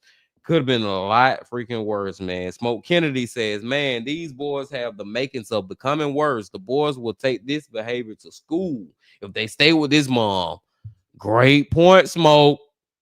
Next thing you know, they taking the damn gun to the school and plotting on shooting up the school. Like, come on, man. You gotta nip it in the bud right now. Yeah, no deaths was also a plus. Yes, on the bright side, Lively. On the freaking bright side, there were no deaths. But I digress, Bean Team. We have made it through another live stream on another good Saturday. I appreciate y'all coming on back as always. And before you leave, just please hit that like button, comment, subscribe, and do all that if you ain't did that.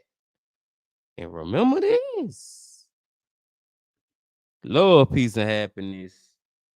Stay safe. Don't stop. Keep going. Yeah.